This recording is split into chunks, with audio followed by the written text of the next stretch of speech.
center field. That's got carry. It's gone. Number 500 and history for Miguel Cabrera. Bottom line is, man, it's hard to break us now. It's hard to break us. As a matter of fact, you ain't going to do it. Open look, Boaz, he hits it. What a play called by Tom Izzo in that timeout.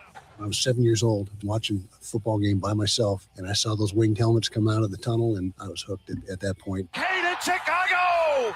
Oh my God! Kane with the overtime winner! Jahmyr Gibbs to the end zone. Touchdown, Detroit Lions. You can't cover that man one-on-one. You just can't do it. He drives, lobs to JD for a jam. You play real good, you start. You don't play as good, you work your way back in. It's the American way, except America has gotten soft. But that is the American way. That's the way it works. This is the 6-6. Kane coming in. Jameson Williams, he's got it. Touchdown, Lions. Hey, looking forward on this Tullymore Thursday to the huge opinion a little bit later on. Our good friend Billy Simonson, The Huge Show, Monday through Friday, 3 until 7, will join us at 8:35. Glad you're with us on this Tullymore Thursday. I'm Matt Shepard. Brett Hayes is alongside. Honored to have him with us as well. The Meijer Hotline, 866-838-4843. The text to Sports Radio 21,000. The Tigers win the series in Chicago. They won it in LA against the Angels. They win it in Chicago with a 5-1 win last night. That means they went 4-2 on the road trip. Obviously, you can do the math there. So that's good news. The heroes, Spencer Torkelson. He hit a solo homer to tie it at 1. He also had 2 hits and 3 runs scored. Hao-Yu Lee, who had a 3-run blast to untie it. And Kader Montero, who threw 5 1/3 innings, allowed 3 hits, struck out 8, earned his 7th win of the season, and 2nd win on the trip. He beat the Angels out of the bullpen. So Detroit, like I said, goes 4-2 on the road trip, but they remain 6.5 back in the division, 4.5 out in the wild card. I said this a while back. While everyone was getting excited when they won and disappointed, obviously, when they lose, I said, we can't, you're going to play that emotional roller coaster, go right ahead. I'm not going to do it. So I was asked by Andy McDonald, tell me when you won't. When will you start to pay at least a closer attention to what they've accomplished? I said, get me to within 5 games of 500. Sometimes that doesn't always register with us like it should. A team that is under 500, they are 6 games under 500, and we're getting super excited about it. Where is our bar? So that's what I said. I want to see them within 5 games of 500.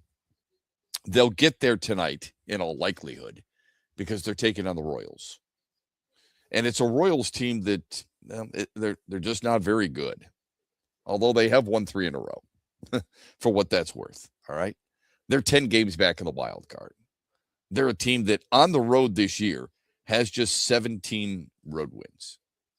The same number as the Angels, who are the worst team in the American League record-wise, and the same number as Colorado, who is the worst team, tied with the Angels for worst team in all of baseball.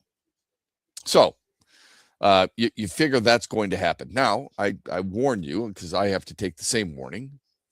You think this is going to be a breeze with a 4-game weekend series against Kansas City, who is without their best player, Bobby Witt Jr. And I would argue, I would start a team with him. I think that much of him. I think he's a phenomenal player. Is he the best player in baseball? It's a really tough question. He's not Shohei Ohtani. He's pretty damn good, though. Anyway, either way, he's one of the best players in all of baseball. Without a doubt, he's top 10. You can make the argument he's the top 5, maybe even top 3. Either way, he's gone. He's out. He's on the 10-day IL. So with that said, Detroit should take care of business. But they did lose 1 game to the Angels. So it's tough to always predict. Either way, Detroit is looking forward to the series because they're playing some good baseball. It'll be Troy Melton tonight against Randy Dobnik. Yeah. Then it'll be Tarek Skubal. This will be a very interesting. We'll get into this coming up because it was the talk all of yesterday. It'll be Tarek Skubal on Friday against TBD for Kansas City. Saturday's Casey Mize against Michael Wacha. And Sunday is Framber Valdez, and we'll see if he can last more than 42 pitches and more than 2/3 of an inning without getting upset at himself and feeling like he's got to find a corner and suck his thumb and a blanket. That's your pitching matchup for the series against Kansas City. All right. Here's our Mitch Lyons Wealth poll question today. Which player's handling of their situation bothers you more? The Dylan Larkin situation. He's the one who has to be traded. It doesn't help. Look, he's got to live his life. He's going to do what he wants to do. I don't blame him. It doesn't help that he goes to a World Cup game, takes his shirt off, and is viewed as out of shape. Hockey player, I mean, Chris Chelios was a ripped guy because his workouts were not legendary, but really hard. All right. Anybody who thinks a hockey player is going to look like a football player has never, ever been around the sport of hockey.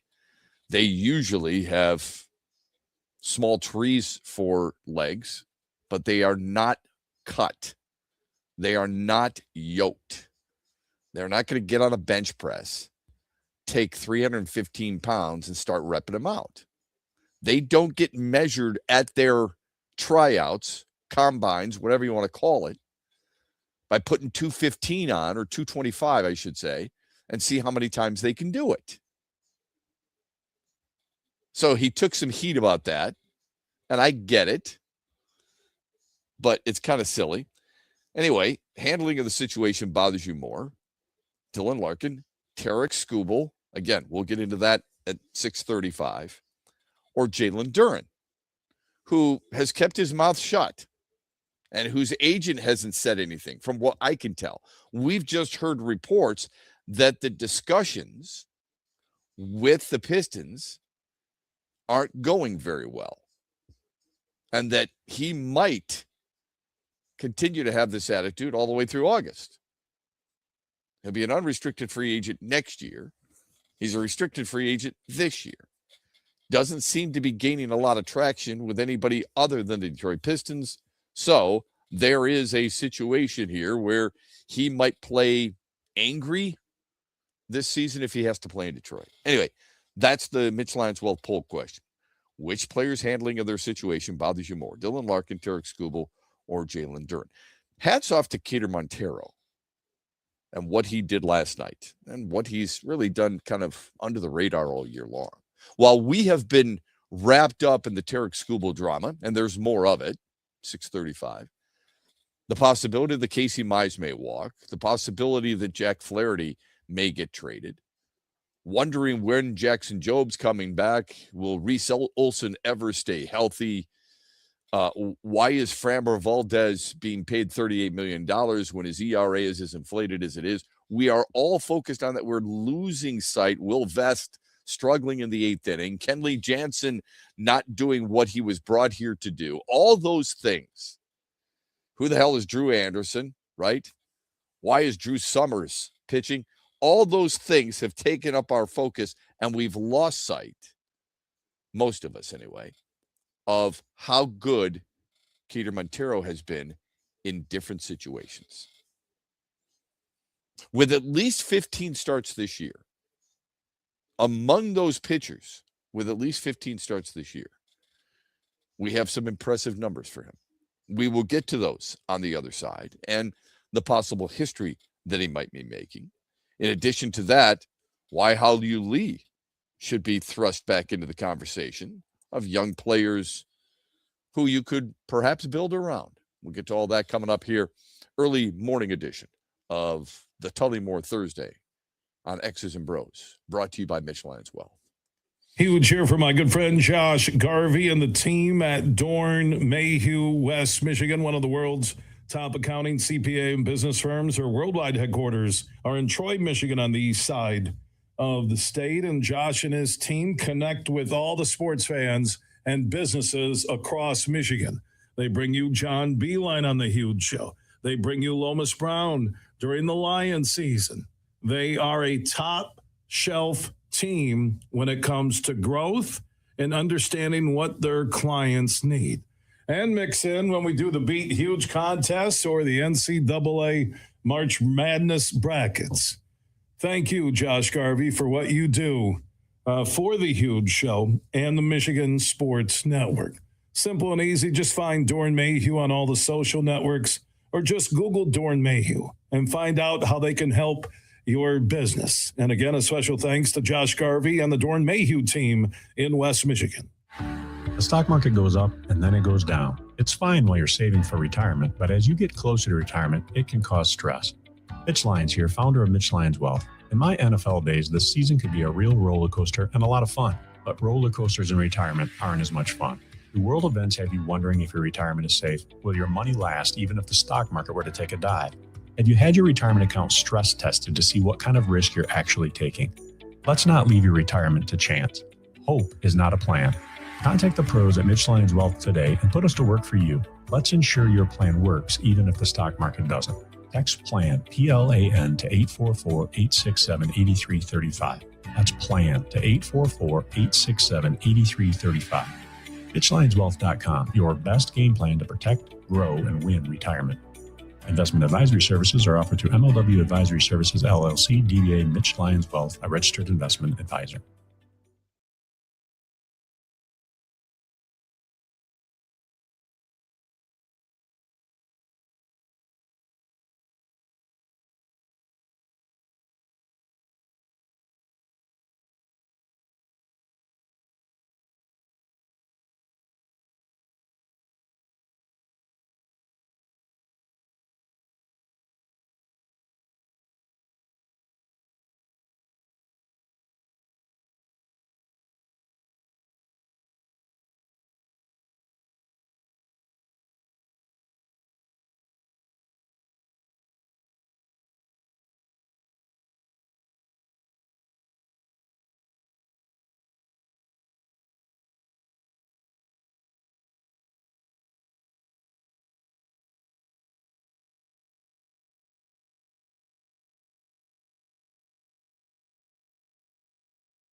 I don't know if people remember this. We told you earlier in the week that Carolina and Arizona opened training camps.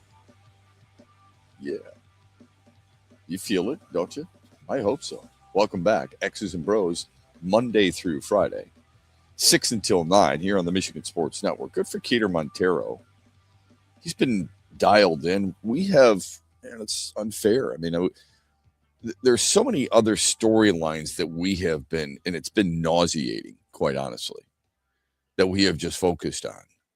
And we've talked about certain players, Dylan Dingler, Kevin McGonigal. They're everyday players, so you're going to talk about them. Riley Green, another all-star appearance. Where's Parker Meadows? Why is Kerry Carpenter an 0 for 25 hole?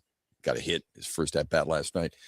Who's going to play third base? You know, when's Gleyber Torres coming back? When's Javier Baez coming back? And all along, kind of under the radar, is Keter Montero. The only headlines he was getting was, why is he coming out of the bullpen? Or is he a bullpen guy instead of a starter? Or is he a closer? And all these other things. You want starting pitching, man. Those are the guys who are going to eat the bulk of your innings. You hope so, anyway. Anyway, among American League pitchers with at least 15 starts, and he's got 16 starts, among American League pitchers, he is second in WHIP. Now, that's the American League pitching. Jacob Mizorowski leads all pitching in WHIP. Walks, hits per innings pitched at .77. Yamamoto is second at .88. American League, Cam Schlittler and Keter Montero are both at .96. So he's actually tied for first in that category. He's third in OPS against. He's sixth in walk rate at about 5%. And he's ninth in ERA. Not bad. Not bad at all. And willing to take the ball in any situation. If you're wondering, those who might be better in ERA for an American League, Schlittler, who Detroit lit up, Sonny Gray, Nick Martinez, Dylan Cease, makes sense. He started the All-Star game. Parker Messick from Cleveland. This is just the American League, okay? Just a few names to throw out there. It's worth bragging about. He's only the third Tiger in the last 60 years to make at least 16 starts and 6 relief appearances before we turn the calendar to August. The others were Anibal Sanchez, 2016, and Dan Petrie in 1990. Now, he might join Alex Lang in a pretty select category in the last 35 years. Alex Lang, if you remember, probably want to forget, in 2022, was the team leader in wins with 7. But obviously he wasn't a starter. He was a reliever. He made 71 relief appearances when everybody thought he was going to be the closer of the future. Keter Montero might lead his team in victories this year. If I ask you, it's an interesting little nugget of information. If I asked you who leads the team in wins right now, I think most people would automatically assume it's Tarik Skubal. He's got 6, but remember, he's only got 14 games started because he missed, well, over 40 days on the calendar. Early May through mid-June, I think is what it was, with the kind of bone spur in his elbow. It's not Framber Valdez, although he leads the team and starts with 10. It's Keter Montero. He's got 7 wins. Now, ways to go before you get to the finish line, but still, it's worth noting. All right, so there you go. We'd mentioned that. Wanted to mention how you lead too. Now, I personally tap the brakes a little bit when it comes to individual position players. You can't deny what he's done since June 1st, though. and I give him a ton of credit. He's got a 318 batting average. He's got an 841 OPS. He's hit 4 bombs, and he's driven in 12 runs. Now, the reason I bring it up is because if I'm going to tell you in May that you got to be careful, I can give him credit in June and so far through July. You see, in May, while a lot of people were super excited to see him, even though they saw him in April a little bit, in May, he had 54 at-bats and was hitting 185. He drove in 5 runs. There will be people out there trying to tell you, look, he's been good from the very get-go. No, he hasn't. When he first started in April, March and April, he was batting 208. Then in May, he was batting 185 with no power. He had 1 homer over the first 3 months of the year, 2.5 months of the year. He had 1 homer. He had 8 RBIs. And he was hitting 195. There's nothing special there. Then the calendar flips. Who knows what flips with him? He hits 352 in June, and so far in July, he's hitting about 250. But the power's coming. And while we talk about certain position players in the system, Max Clark first and foremost, because he's their number 1 prospect, and because he's one of 3 players in AAA with 30 extra base hits and 20 steals. He gives this team something it lacks with base stealing prowess. Unless it's Zach McKinstry, no. Maybe a little bit of Kevin McGonigal, but he's not going to blow you away with a 40 time. He gives you something like that, and he gives you really good defense in center field, I might add, Max Clark. So we're talking about young players. We talk about Max Anderson. We talk about Bryce Rayner. Andy McDonald did a really good interview with Bryce Rayner a couple of weeks ago. As guys who are going to fill out Jose Prisino, fill out the rest of the infield. Maybe Prisino at first, maybe a Max Anderson at second, Rayner at short, then you move McGonigal to third. We forget about how you lead. Maybe he's a guy who you could see in the future. Now, he also might be one of those guys that are going to move to center field a little, or maybe to the outfield a little bit.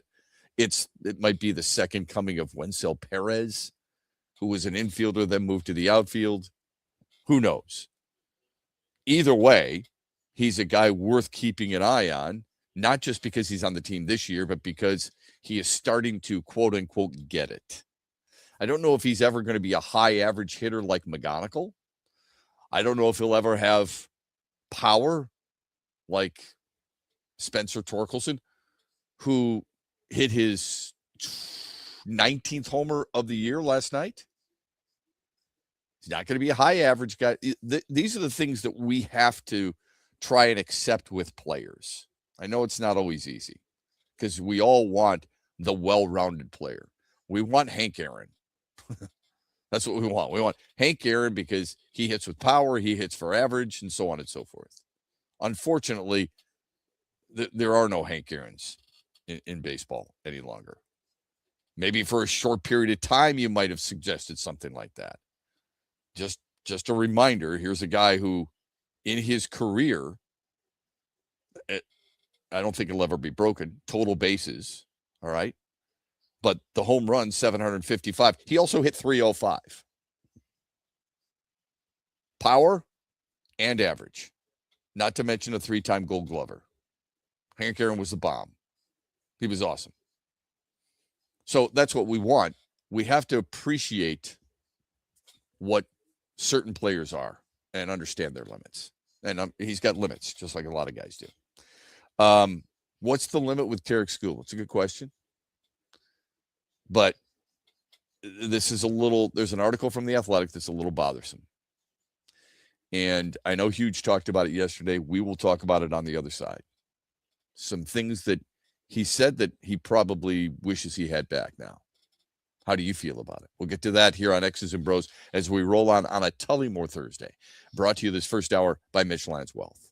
Shop the Meijer 7 for 7 sale and make your next shopping trip a good deal better. Through August 4th, pay just $1 each when you mix or match any 7 or more items. Summer fresh favorites like seedless mini cucumbers, red, yellow, or orange bell peppers, and select varieties of Oikos Light and Fit or Chobani yogurt, Kraft mac and cheese, Powerade, or sparkling iced beverages. Getting more for your money with the Meijer 7 for 7 sale through August 4th. That's good life quality and real low prices. Only at Meijer. Exclusions apply. See the Meijer app for details.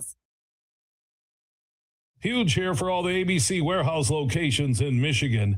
Now, if you're looking for the best prices on TVs, furniture, appliances, mattresses, and more, you need to go to abcwarehouse.com. You can shop there and also shop in person at all ABC Warehouse locations across Michigan. For the one close to you, go to abcwarehouse.com. Best deals on TVs, appliances, furniture, and mattresses at all ABC Warehouse locations in Michigan. Rod Stewart returns to Soaring Eagle Thursday, September 3rd. The Soaring Eagle Summer Outdoor Concert Series with special guest Richard Marx. Tickets start at $71 and are on sale now at the box office and etix.com.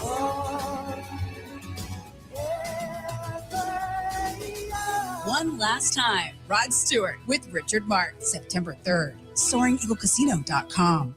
What's up, Michigan? You're listening to my good friend Shep. The Huge Show is coming up later today at 3, right here on the Michigan Sports Network.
Saw a sports writer tweet something out the other day about a team he covers saying there's too many situations where this team can be good if they stay healthy.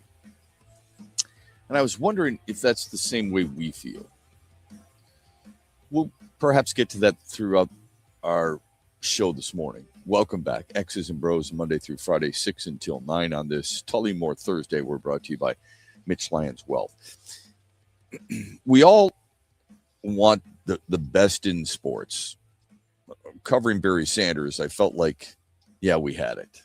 I don't know if there's another athlete in this town where we could actually say he's the best at what he does. Justin Verlander, perhaps Nick Lidstrom, yeah. But Barry Sanders, most people saw during his career as the best running back in football. Now the debate is, was he better than, fill in the blank, Walter Payton? Was he better than Emmitt Smith? Most people thought he was better than Emmitt Smith while they were playing against one another or playing at the same time as one another. Tarik Skubal's that guy because the last 2 years he's won the Cy Young. 2 years ago, he won the Triple Crown. I've said this all season long. This is not personal. This is not hyperbole. This is not emotions. Because A, I like him. B, I think he's fantastic. C, I think he's a good dude for the most part. But I don't like the way he's handled his situation. I'm not trying to tell him how he should handle it. I'm not in his shoes. I've said this to every athlete I've ever talked to, every athlete I've ever covered, if the subject has come up. And that is, you are the boss of your agent, not the other way around. He makes a commission off what you do. While everybody was praising Tarik Skubal, everybody in Major League Baseball, everybody with the Tigers, everybody who was a Tigers fan, while they're all praising him for saying he wants to be here, praising him for going to Little Caesars Arena and taking a picture with Tom Izzo, praising him for, ramping up the horn at Little Caesars Arena for a Red Wings game, praising him for being on the sideline and wearing a Lions jersey, or sitting courtside and chatting it up with Cade Cunningham. Everybody was praising him for that. I said, you want to be here? Show me. That's what I want. I want to see you show me by signing a contract, an extended contract, that you want to be a Tiger. Stop talking about it. Words are just words. Actions speak louder. I wanted to see it. I don't know how much traction that got. It doesn't sound like it got any. Because people saw him winning. People saw him throwing 99. People saw him boasting strikeouts. People saw his ERA lower, his whip get lower, the price tag go up. Who cares? They viewed the Tigers as cheap. Scott Harris went about arbitration the wrong way. Don't disagree with that. We don't know the behind the scenes of negotiations, but we thought the $19 million was insulting. I know that's hard for us to say and hard for us to take, but that's how we viewed it. My argument at the time, before the season began, was how do you pay Jack Flaherty $20 to $25 million? How do you go out and show Tarik Skubal, we're willing to spend so much money on a certain player? Here's Framber Valdez. He's worth $38 million. You've done something he's never done. Same argument can be made for him because he's actually won a ring. But you've done something he's never done. You're worth 19. You're worth half what we're going to pay him. Makes no sense. Absolutely no sense. You didn't know that he was going to want $32 million. But where in the hell was the conversation that allowed you to find a more mid-level ground? Where was the conversation when he was telling anyone who would listen he wants to be here? Then you needed to go out there and make sure he proved it. We don't know where those conversations were. Maybe they didn't take place because Scott Boras didn't want to hear him. My argument to that would be Tarek Skubal should tell Scott Boras, sit down in Scott Harris's office, have a conversation, and hammer the damn thing out. I'm not going to give you a team discount, a hometown discount. We're not going to be Macklin Celebrini here. We're not going to be Jose Ramirez. But I want to know where we stand. Because it seems like from the very get-go, and this is the history of this man who's done this, Scott Boras, that he likes to take his guys to free agency. There's a reason Tarek Skubal hired him as his agent. I'm not going to blame Tarek Skubal for hiring the guy. I'm just blaming Tarek Skubal for not being more involved in what you would think he should be involved in. It's his future. Unless Scott Boras says, Tarek, before you sign on with us, understand this. You pitch, I negotiate. Okay? Tarek Skubal's response should be, fine. I want you to negotiate with the Detroit Tigers since I'm telling everybody and their brother, I'm showing everybody and their brother via pictures that I want to be there. Now show them with a contract. I don't know. But an Athletic article came out. And here's what Tarek Skubal said, quote, to the Athletic. If I could go back, I probably should have gotten an MRI in January and hammered it out where I was done with it in the offseason. He's talking about his left elbow and the bone chips in the elbow. He said, but there was also other factors in play. So in other words, there's a reason in January he did not get an MRI. Seems like an odd way to go about off-season injuries, but his choice. I was going through arbitration. You were going to make either $19 million or $32 million. You're going through arbitration, which a lot of players go through arbitration. A lot of them. It's not a pleasant situation because the team is up there trying to telling this 3-judge panel of arbitrators on why this player doesn't deserve his asking price and confirming why your opinion is the correct one. It's not a pleasant thing. The player's not there, but that's what each side has to argue. There's a lot of players who go through arbitration in Major League Baseball every single year. There's a lot of them. Some win and some lose. Angels had 6 of them. Joe Adell. The Astros, Isaac Paredes had to go through it. Hunter Brown had to go through it. Hunter Brown was being offered 5 or 3. He asked for 5.7.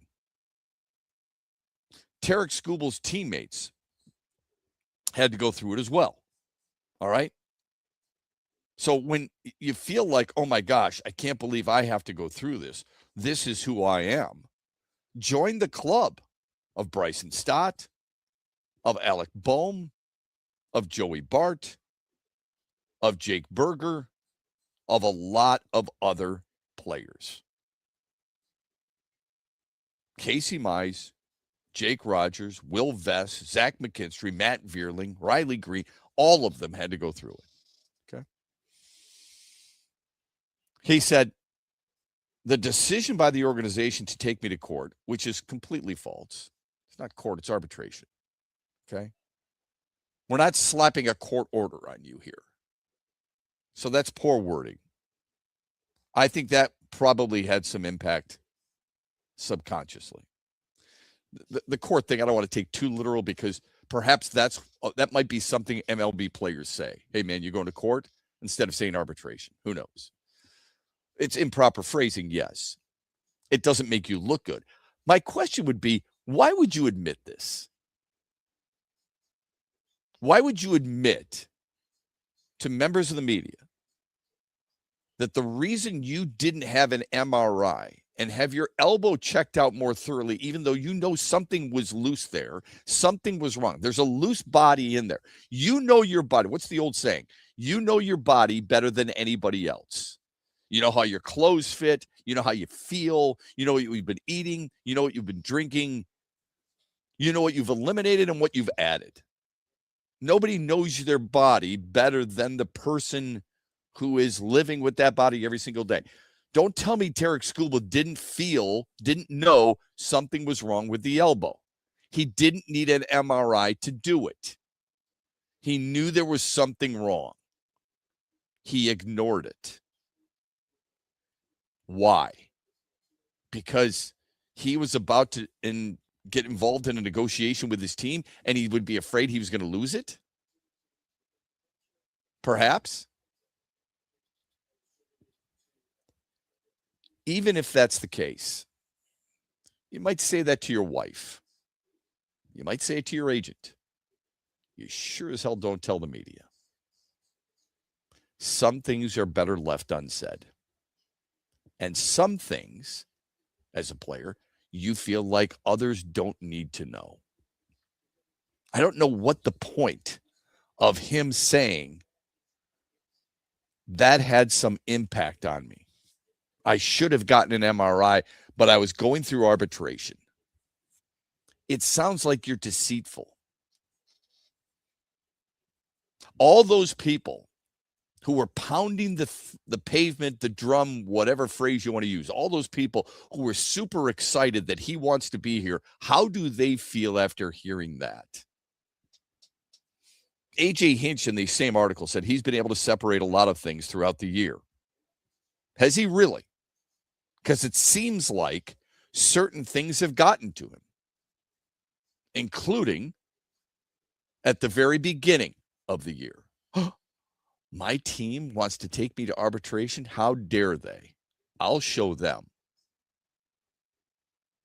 That's what it feels like, doesn't it? Doesn't it feel like you as a baseball fan, maybe as a Tarek Skubal fan, doesn't it feel like you've had a fast one pulled on you? That he reeled you in, telling you under the disguise, I want to be here. Now it's, well, you know, I didn't tell the team that my elbow felt funny, that I should have gotten an MRI because I would have lost $13 million. That's how it feels to me. I could be overreacting. Feel free to tell me on the Meijer hotline, 866-838-4843, or the text line 21,000. But that's how it feels to me. Skubal said this, maybe it's growing pains because I'm building back up to pitch another season. Every offseason has some sort of unique things that pops up that you kind of manage and treat in terms of a workload. I thought once I get in shape, I could get to the 95 to 100 pitch threshold. My symptoms would subside. It just never did. Again, I go back to knowing your body. Has he ever been, he used the number. He used the number, not me, of 100 pitches. His rookie year, 2020, he never threw 100 pitches. In 2021, when he became, kind of like an everyday starter, he threw 100 pitches 2 times. In 2022, he was out there on a regular basis. He threw 100 pitches 4 times. In 2023, when he won a Cy Young, so that's 6, okay? When he won a Cy Young, he didn't throw 100 pitches in any game. And in 2024, when he won a Cy Young, he threw 100 pitches 4 times. This year, I'm sorry, 2024 was the first Cy Young. 2025 was the second Cy Young. My apologies. Misspoke there. But like I said, you get 2025, 3 times he went 100 pitches. And so far this year, the pitch count has limited him. Hasn't thrown 100 pitches. So he's never been the 100 pitch guy. He said 95 to 100. He's really never been the consistent 100 pitch guy. So I think you got to be careful there. In February, when Skubal's limited participation finally went public, according to The Athletic, the online reaction was immediate and harsh. Fans called him a coward. Fans called him selfish. Fans called him Benedict Arnold. That's it from the article. It didn't help that he said he was only going to pitch 1 game at the WBC. As I said at the time, what's the point of taking up a spot? You can move guys back and forth in the WBC. And then later on, it's like, oh, he drove through a rainstorm to go watch him play in the gold medal game. Like he deserves some type of medal for that. Big deal. Ask the trucker who is bringing goods from point A to point B if he's getting written about during a rainstorm or a snowstorm or or a windstorm, and yet he's still doing what his job is. We act like, oh my gosh, what an effort. Skubal said after the game, the gold medal game, that he was committed to making, or after his start, he was committed to making a start and getting back to camp. Things changed, and he received a lot of criticism that were pointed at him. Here's what Skubal said. Those people that write or said what they said about me in the WBC, I don't need to beg for forgiveness. I don't care what they say. It doesn't matter to me. Yes, it does. It absolutely does. You don't have to admit it, but you don't have to try and convince us that it doesn't matter to you. And the reason you know it matters is because later in the article, he says there are fans that come up to me at games and still say things to me. And I always tell them, you would not say that if you were on the other side of this fence. You would not look me in the face and say that. So it does bother you. Every athlete deals with that, by the way. And some athletes deal with it face to face, not with no fence associated with it. DK Metcalf said he dealt with that at Ford Field. Guys deal with it in the NBA face to face. Guys are screaming, not all guys, but I mean, people are screaming at players who are in the penalty box in the National Hockey League. So a lot of athletes have to deal with this. I don't like it. Shouldn't be challenging these athletes. They're out there doing the best they possibly can. It's your right. You bought the ticket. You can boo them. Challenging them to a fight is probably stupid. But saying some things that you're selfish, saying some things that you should have done this, you should have done that, that comes with the territory. And this isn't the first and only time you've heard it, and it won't be the first and only time you hear it. If you're that touched, if you're that sensitive to it, and you're going to sign a contract perhaps maybe in New York or in Los Angeles, you better get ready for a hell of a lot more than what you're experiencing now, Tarek. Take some texts, Sports Radio 21,000. Get your feedback on this here on X's and Bros on a Tullymore Thursday. Glad you're with us. Huge here for the Carmody brothers and all the Buffalo Wild Wings locations in Michigan. Hey, summer's in full swing. You can watch all the Tigers games at all Buffalo Wild Wings locations. Also, the football season will be here before you know it. Lions, Michigan, Michigan State, Central, Western, Eastern, Grand Valley, Ferris, Michigan Tech, Saginaw Valley State, Northwood, and more on all the TVs all season long at all Buffalo Wild Wings in Michigan. The big shows are at Soaring Eagle. Eric Church. All you gotta do is put a drink in my Friday, August 14th with special guest Ashley McBride. The Free the Machine Tour, part of the Soaring Eagle Summer Outdoor Concert Series. Tickets start at $87 and are on sale now at the box office at etix.com. Drink a little drink, smoke a little smoke. The party starts with Eric Church plus Ashley McBride, August 14th at Soaring Eagle Casino and Resort. Make ways for a great cause at Stand Up for the Cure Lakeshore, a paddleboarding event at Ross Park in Norton Shores on Saturday, July 25th. You can grab your paddleboard and your sunscreen to raise critical funds for breast cancer research and awareness programs. Register for Stand Up for the Cure at suftc.org. Mitch Lyons here, founder of Mitch Lyons Wealth, where we create your best game plan to protect, grow, and win retirement. I'm here with Tiger legend Kirk Gibson, who we are proud to support and partner with on the newly opened Kirk Gibson Center for Parkinson's Wellness. Thanks, Mitch. We appreciate your support, and we are excited to have recently opened the center in Farmington Hills. It provides exercise therapy and educational programs that are helping the Parkinson's community, just like Mitch Lyons Wealth helps improve the quality for their clients' retirements. This center helps improve the quality of life for people with Parkinson's. And Gibby, the best part of all is that access to the center is available to the Parkinson's community free of charge, right? That's right, absolutely free of charge for people with Parkinson's and their care partners. You hit a couple of the most famous home runs in Major League history, Gibby, but I feel that your greatest hit will be the positive impact the Kirk Gibson Center is making in the fight against Parkinson's. Mitch, since my diagnosis, I get up every day and focus on winning that day. This center encourages others to do the same. Awesome, Gibby. To learn more, go to kirkgibsoncenter.org. Coming up later today at 3 on The Huge Show on the Michigan Sports Network, I'll deliver huge opinions on everything you're talking about.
Back with you on a Tullymore Thursday. Our second hour is brought to you by our friends at Meyer via text, and you can text us Sports Radio 21000. Shep, it may be concerning to many what Tarek Skubal said. Meanwhile, don't we want our athletes to be honest? Absolutely we do. That's not a question.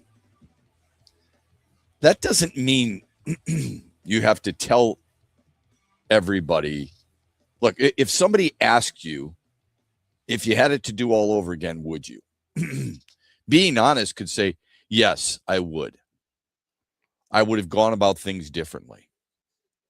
Specifically what? I would have gotten the MRI in January. Do you have to share everything? You can still tell the truth without sharing everything, can't you? Because of how it makes you look. And by the way, if you're going to be honest, if you want the truth, and he obviously gave it, then do you feel like you've been getting the truth with him parading around the entire city trying to convince everybody he wants to be here? Telling the team that they should buy? During that time, by the way, they went 14-25. The amount of time he missed, they went 14-25. I went back to Baseball Reference and looked it up. It's a tough slide, including losing 7 games in a row. Even if they put their foot in their mouth and possibly ruin their legacy. I don't know what the legacy is. You know, back-to-back Cy Young Award winner, that's great. He's won a Cy Young. Verlander won Cy Youngs. Hal Newhouser won. Well, there were no Cy Youngs back then. Denny McLain won a Cy Young. Forget the legacy for a moment. We're talking about this team and your responsibility to your team. If we're going to praise you for wanting to get back to spring training to be with your team, then I can at least criticize you for not looking out for your team at that point of the season. He wasn't. He was looking out. Was he looking out for the team? Was he doing what's best for the team? He withheld information. You're talking about honesty. He wasn't honest with the Tigers during that stretch. Otherwise, he would have had the MRI. I blame the president and general manager the most because he has never had the guts to trade Tarek at his highest point, and now the marriage is ending badly with possibly nothing coming back in return. Well, two things can be true at the same time, right? You can blame Scott Harris for not getting a deal done. You could blame Scott Harris for not trading him before the season. I'm not going to discount that at all. I would have traded him 2 years ago. I'm in the minority there. But I said it at the time, and I gotta stay with it. I'm happy he's as good as he's been. Should be proud as a Tigers fan that he's accomplished as much as he's accomplished in the Old English D. It's not going to change my mind in that regard. I'm just talking about from a business standpoint. Part of your job as president of baseball operations and or general manager is to have an idea of how good a player is going to be and how much he's going to be worth. In other words, read the baseball room, recognize the landscape. I'm not sure anybody truly understood it would be what it's about to be. Some are saying somewhere in the neighborhood of $400 million, but you have to understand who you are. You have to understand your payroll. Glenn Sather knew that with the Edmonton Oilers and how it changed in New York when he went to the Rangers. You have to understand that. And knowing that, I would have done that a couple of years ago. Unless you're going to lock him up at that time. So you can blame the general manager. We're talking about a specific episode that Tarek Skubal has admitted to. You have an opinion about Scott Harris that I think in all likelihood we probably share. We're more alike than not. I can tell you that. But blaming him for everything doesn't help either one of our belief that he's wrong in certain other aspects. You could blame Scott Harris for a lot of things. Poor trades, poor free agent signings, unwillingness to do what was needed at the deadline the right way, not locking up certain players but locking up others. That's fine. You can blame him all you want for that. Blaming him for Tarek Skubal not having an MRI in January, admitting that it has something to do with the arbitration case, that's a tough one for him to shoulder. The $19 million, yeah, I thought it was a slap in the face too. I thought it should have, maybe, just maybe, try to give a little bit of grace to everybody. Maybe, just maybe, Scott Harris and the Tigers were thinking, let's start it here and begin a negotiation. I hate giving him that much credit, but let's see where this goes. Suddenly there's no conversation. At least that's what came out in the arbitration hearing right afterwards. The Tigers were taken aback by it, were the reports. We're taken aback by it because, holy crap, we thought we were going to have a sit down with him, and it didn't happen. In this town, it's what you have done for me lately. Larkin and Tarek have gone from loved to hated in no time soon. There's a few more who will be hated if they miss the playoffs. At one time, Gores was so hated, now he's loved. Well, that's a really good point. I've always respected Tom Gores because he's tried to go out and do something as an owner of the Detroit Pistons. Just because it's a wrong move doesn't mean you aren't trying. I absolutely hated the Monty Williams hiring. And I said it at the time. I don't want a guy who's got 1.5 feet out the door. I don't want him. His mind is not there. His buy-in is less than. It's not a good sign. At least Tom Gores recognized it quickly and said, got to move on, and did, and brought in J.B. Bickerstaff. So that's good. Shep, by the way, when he says he got a lot of criticism for making the one start at the WBC, he's smart enough to know he would have got a lot of criticism only if he was saying he's only going to make one start. It's pretty obvious. Everything he's done is a guarantee for his $400 million contract. Can you blame an athlete or an individual? Can you blame them for looking out for themselves? How is it any different than a player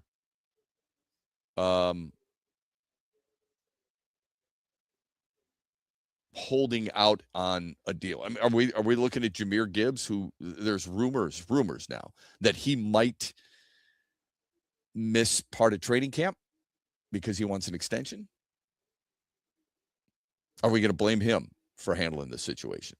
See, athletes can be put in a really tough spot if they demand a trade. Connor McDavid is being ridiculed as a great player and not doing enough to move his franchise forward. Mike Trout's being ridiculed. How can you stay in Los Angeles when they're not committed to winning? If they demand a trade, like Dylan Larkin has, then they are Judas. If they stay there, they're Curly from the Three Stooges. Couldn't be more dumb. How do you win that? Tarek Skubal wants the big payday. I don't blame him. How much is enough? I don't know. I mean, $32 million would be just fine for me. Be just fine for Brett Hayes. Not enough for Billy. The huge show would need more than that. And they make more than that. For some, I mean, this is all relative, man. It all depends. So I can't necessarily blame him for wanting to secure his future. He'll have more money than he'll know what to do with. His kids will be fine. His grandkids will be fine. His kids' grandkids will be fine with that kind of money. I don't know how much is enough for him. But I hate to tell you this. Teams don't care about that either. Teams will use you up and get rid of you. See Alex Lang.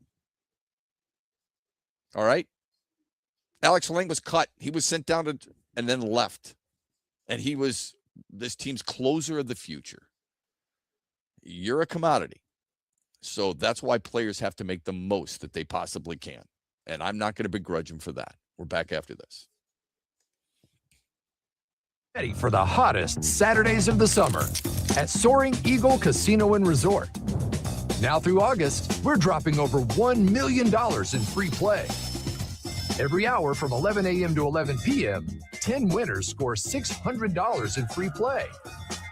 $1 Million Summer is back, so don't miss your shot at big summer wins. Only at Soaring Eagle Casino and Resort. Make sure you listen weekly to our Moving Ferris Forward interviews with Ferris President Bill Pink and other leaders who are moving Ferris forward. Find out more about Big Rapids and Ferris and what they have to offer at ferris.edu. The Freddie the Pizza Man Foundation is dedicated to providing support to families and Michigan schools touched by autism. We invite you to join us in supporting these families and schools by making a donation at freddythepizzaman.com. With your donation, you can help provide essential resources that can make a real impact. Visit freddythepizzaman.com to make a donation and to learn more about the foundation's mission. That's FREDI thepizzaman.com. Together, we can make a difference. Where are you watching the Tigers this year? Superfly Hayes here for Detroit Sportsnet. Sign up like the Ute Show did with the Detroit Sportsnet Tigers Wings package. Subscription info at tigers.com and MLB.com.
I do want, I hope moving forward we remember certain things about athletes. If we're going to look at specifically, in this case, the Tarik Skubal quote, what about the reports that LeBron James' camp was ready to make an announcement last week, but decided to hold off on where he was going to play because they were irritated with Commissioner Adam Silver pushing him to make a decision? He is arguably the most pompous athlete we've ever seen. And yet all people do is kiss his shoes. It's amazing to me.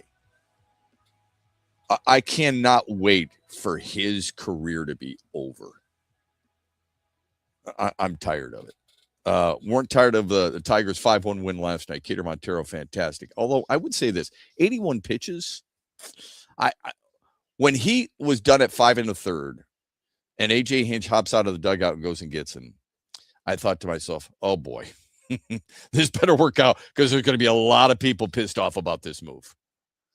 Whether it worked out or not, I think there was going to be a lot of people pissed off. And I think for the most part it is. I mean, there's a lot of people who are like, 81 pitches, really? What are we doing here? He's cruising along. He's allowed 3 hits, 1 run. It was an early home run. And he struck out 8. Soft contact for the most part afterwards. It's not like they were hitting bullets everywhere. What in the hell's going on here? Why are we pulling our starter after 81 pitches? Phone number on the Meijer hotline, 866-838-4843. Via text, Sports Radio 21,000. Join us in the chat as we stream live on YouTube, X, and on Facebook. Let's see here. Shep.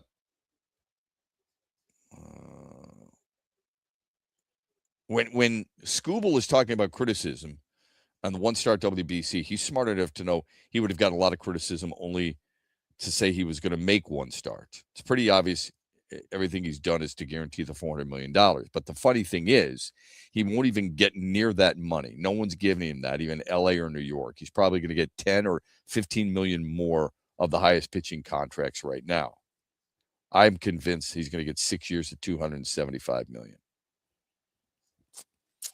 I think it's going to be more than that. And here's why. Scott Boras represented Garrett Cole when he signed his contract with the Yankees at the age of 29, which is Skubal's age, and in 2020 during COVID. So there was well, that was before COVID, obviously, but there were rumors of the epidemic, which just turned out to be an absolute farce. But either way, you knew there was going to be some type of season threatened. How much we didn't know. He was still signed. There's a threatening season next year. You know who represents Skubal? Scott Boras. Scott Boras got Garrett Cole 9 years, $324 million, or $36 million a year. Your suggestion of 6,275 is a good one, because you're looking at about $46 million a year. That's $10 million more than Garrett Cole got. I think they want longevity, and I think they want to break the proverbial record. What that record is it AAV? I mean, it's not going to be Shohei Ohtani. You can't count him as a pitcher, all right? Zach Wheeler makes $42 million a year. So by the math, you would be correct in that regard. 46 would obviously trump the $42 million that Zach Wheeler is making with the Phillies. Wheeler's total contract was 126. He's a little bit older than Tarik Skubal. Jacob deGrom makes $37 million. His contract was $185. Blake Snell makes $36.5 million. His contract was $182. I think that Scott Boras sees Tarik Skubal as the perfect candidate to break the annual salary and total contract salary for a pitcher. That's my belief. Corbin Burns signed one for $210 million with the Diamondbacks. He's making $35 million a year, even though he doesn't pitch. Not last year or this year. You talk about throwing money away. How many people out there? This is what I mean. Oh man, it's tough. It's a really hard business. How many people out there wanted Corbin Burnes? Won a Cy Young, won an ERA title, was a 4-time All-Star. Arizona goes out and signs him. Do you know how many games he has pitched for Arizona since signing his contract before the 2025 season? He has pitched 11 games. Not on him, it's arm problems, but I mean, it's 11 games. All last year. Nothing this year. He's going to miss another whole season. Missed 2/3 of the season last year. He's going to miss all of this year. Who knows? Max Fried's a really good example, but Max Fried signed with the Yankees at $27 million and change, and his total contract's $218 million. So the $275 that you write would be the second largest by a pitcher to Garrett Cole. The $46 million you incorporate into that would be a record for a pitcher because it would break the annual salary of Zach Wheeler. I think he wants both. That's just my belief. I think he wants both. And when you see that his own client, Garrett Cole, has 324 in a bank, and that's the record, I think it's fair to say that Scott Boras is going to shoot for the stars there. And know this, he's got that because of the ammunition that Tarek Skubal gave him. Remember, Garrett Cole, I told you he's got a Cy Young. He didn't have a Cy Young before he signed the contract. Garrett Cole won the Cy Young in 2023 when he was a member of the New York Yankees. I'm not sure Scott Boras has had a client with this much proven commodity hardware behind him, as a pitcher anyway, going into a negotiation. Triple Crown, 2-time Cy Young Award winner, viewed as, people in Philadelphia would have a legitimate case, Christopher Sanchez, minus his all-star showing, the best lefty in baseball. Knowing all that and what he has in his back pocket going into a negotiation, that's pretty strong. He goes in front of any general manager in baseball and says, look, this dude's a difference maker. You can combat that. If you're the GM and you want to combat that and say, look, he doesn't go deep enough games for me. Scott Boras says, well, that's the manager. That's the manager. That's another organization. You want him to go deep. You know he can go deep. He's got a complete game under his belt. You want to win the offseason? Here's what you do. You sign my client. But he's got 3 arm surgeries. He's been stronger after each one of them. You can play that game all you want. But I think deep down inside, I think Scott Boras wants to make Tarek Skubal historically rich. Highest annual salary for any pitcher in history. Highest total value of a contract of any pitcher in history. 866-838-4843. That's the phone number on the Meijer hotline. Our text line is Sports Radio 21,000. When we come back, why is every stadium now looking like a spaceship? And the belief, why some people are surprised that the Tigers reportedly are asking for controllable arms for Tarek Skubal. We'll get to all that and more coming up here on X's and Bros on a Tullymore Thursday, brought to you by Meijer.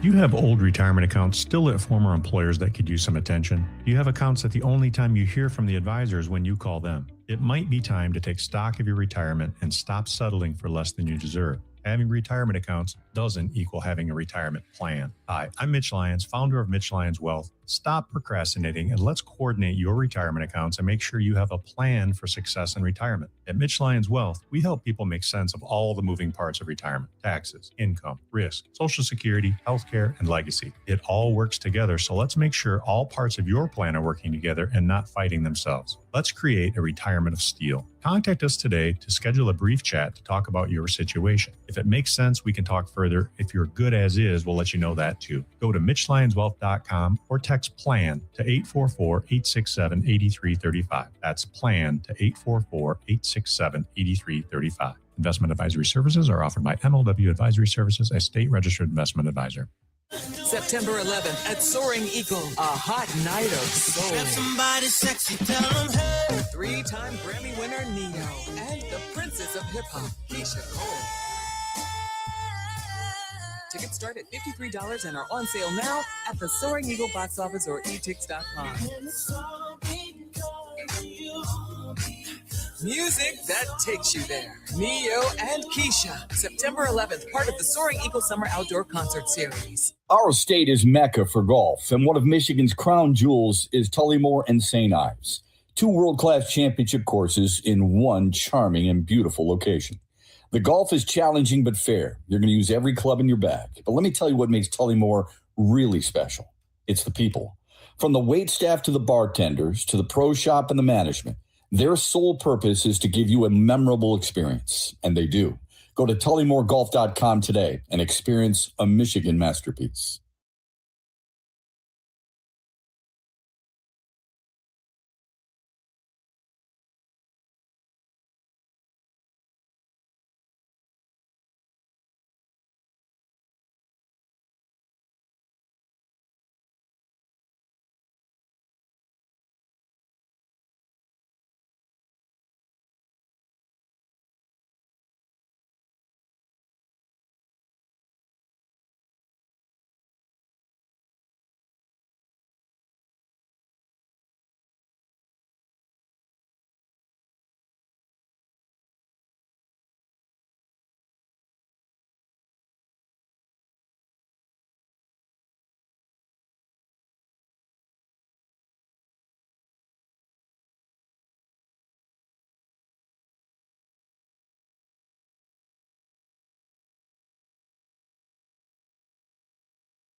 Feel the weekend coming up, don't you? Yeah, Thursday, you kind of feel that way.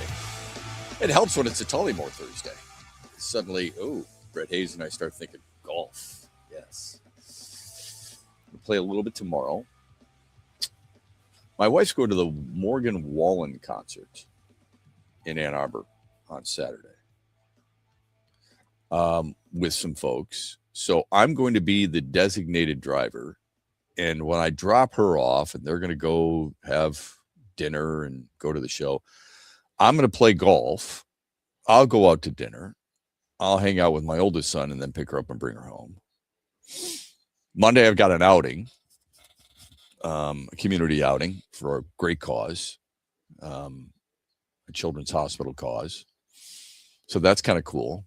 A buddy of mine said to me the other day, he said, hey, I need a replacement, a partner for my golf league on Tuesday. Can you help me out with that? I don't know, Brett, man. You just got to find some time. You know what I mean? Got to find a way to help. Oh, man. I got to move some things around. Yeah, I got to move some things around. A friend of mine needs me. I got to be there for him. You know what I mean? Anyway, we're back with you here on X's and Bros. Thanks for the time here on a Tullymore Thursday. Join us in the chat. We stream live on X, on Facebook, and on YouTube.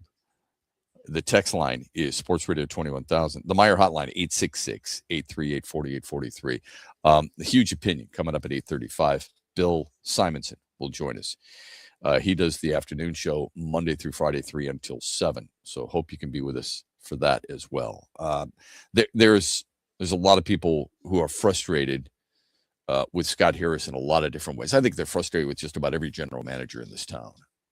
Steve Yzerman's now gone, and people feel like it's a sigh of relief since he didn't do enough at the trade deadline other than Justin Falk last year. Gave up a first-round pick for Justin Falk. I liked the move. I don't know if it's wrong or not, but I liked the move. So I think he's a good player. Doesn't mean I didn't want more. I'm just telling you I like that move. Trajan Langdon. Have the Pistons gotten better? Ask yourself that. They've got no Isaiah Stewart, no Tobias Harris, no Marcus Sasser. Replace them with fill in the blank. John Collins for Harris. A draft pick for Stewart? A draft pick for Sasser? Have they gotten better?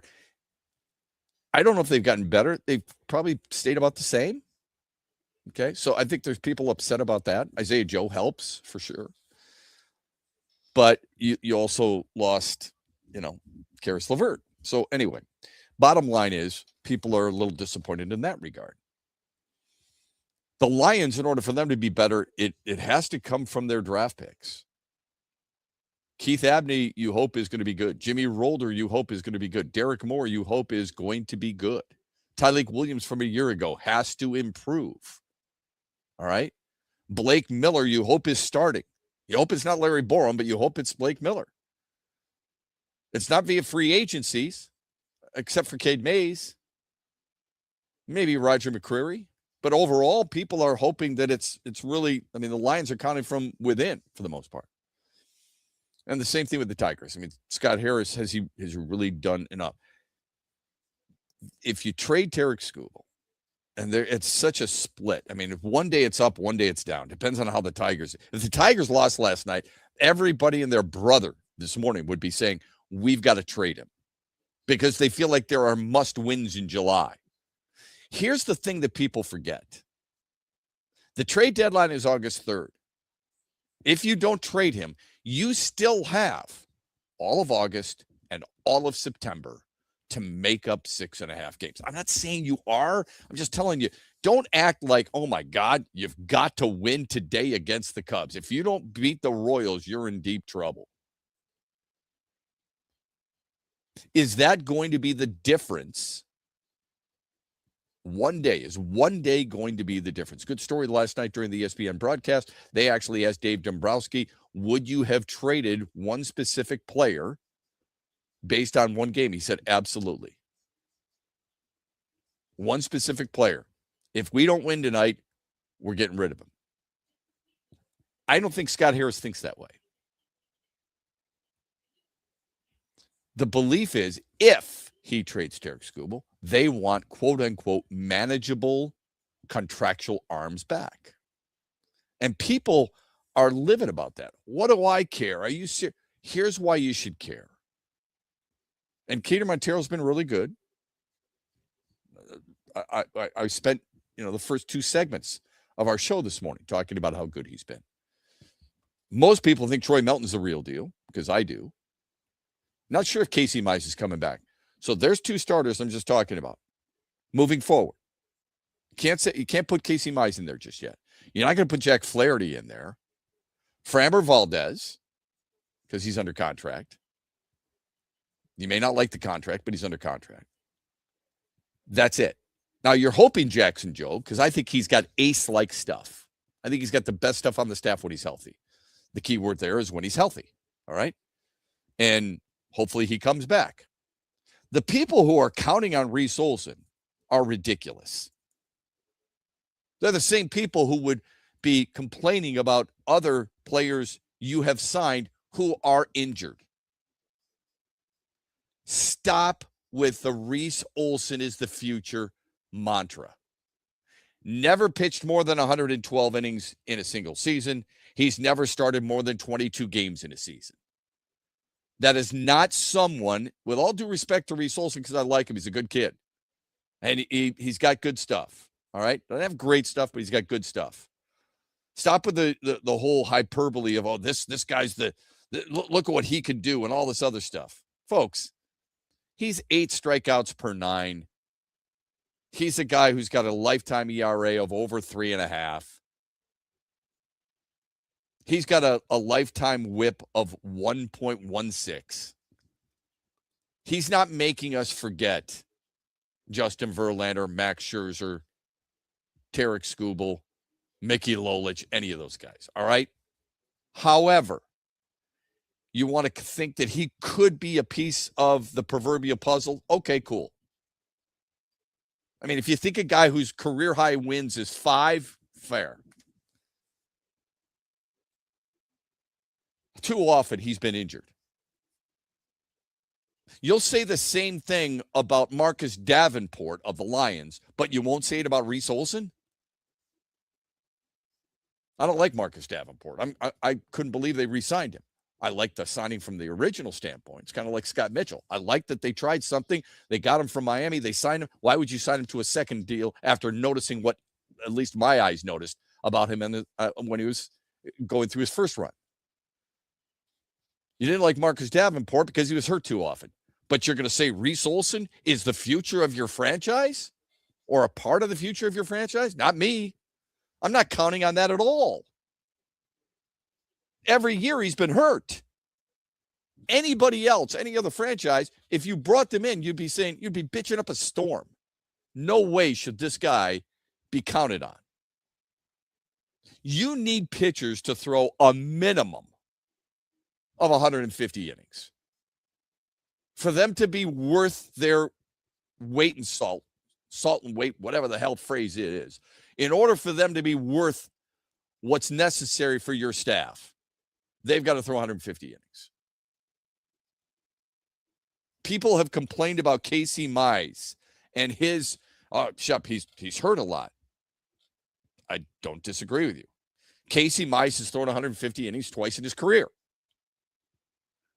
He did it in his second year, and he did it in 2025. Well, 149 innings. I'm rounding up there. Reese Olson's never come close to that. Here's the reason you want controllable arms. You don't have any fast risers within your system. The highest rated pitcher in your system right now, at least before the draft, according to MLB prospect rankings, the highest rated pitcher in your system was Andrew Sears, a lefty at Erie. You got Max Clark, you got Bryce Rayner, you've got Jose Briseño, you've got Max Anderson, you've got Theron Lorenzo, Chris Rodriguez, Jordan Yost, then Andrew Sears. After the draft, teams come out, publications come out, and they rank farm systems. The Tigers, depending on which one you're looking at, ranked 18th. Their highest rated pitcher, Cameron Fluke, who they just took with their first round pick. and then Ben Jacobs. If you look at MSN and you look at their rankings, top 5 prospects, none of them pitchers. That's why you want controllable arms. It's interesting. In the past, we felt like we had a ton of arms. That was when we were talking about Skubal and Mize and Manning and Perez and Madden. We thought we had a farm system chock full of them. Dylan Smith, another guy out of Alabama. And now, since many of them have graduated to the big leagues, we wanted, oh my God, we got position players. Finally, we got position players.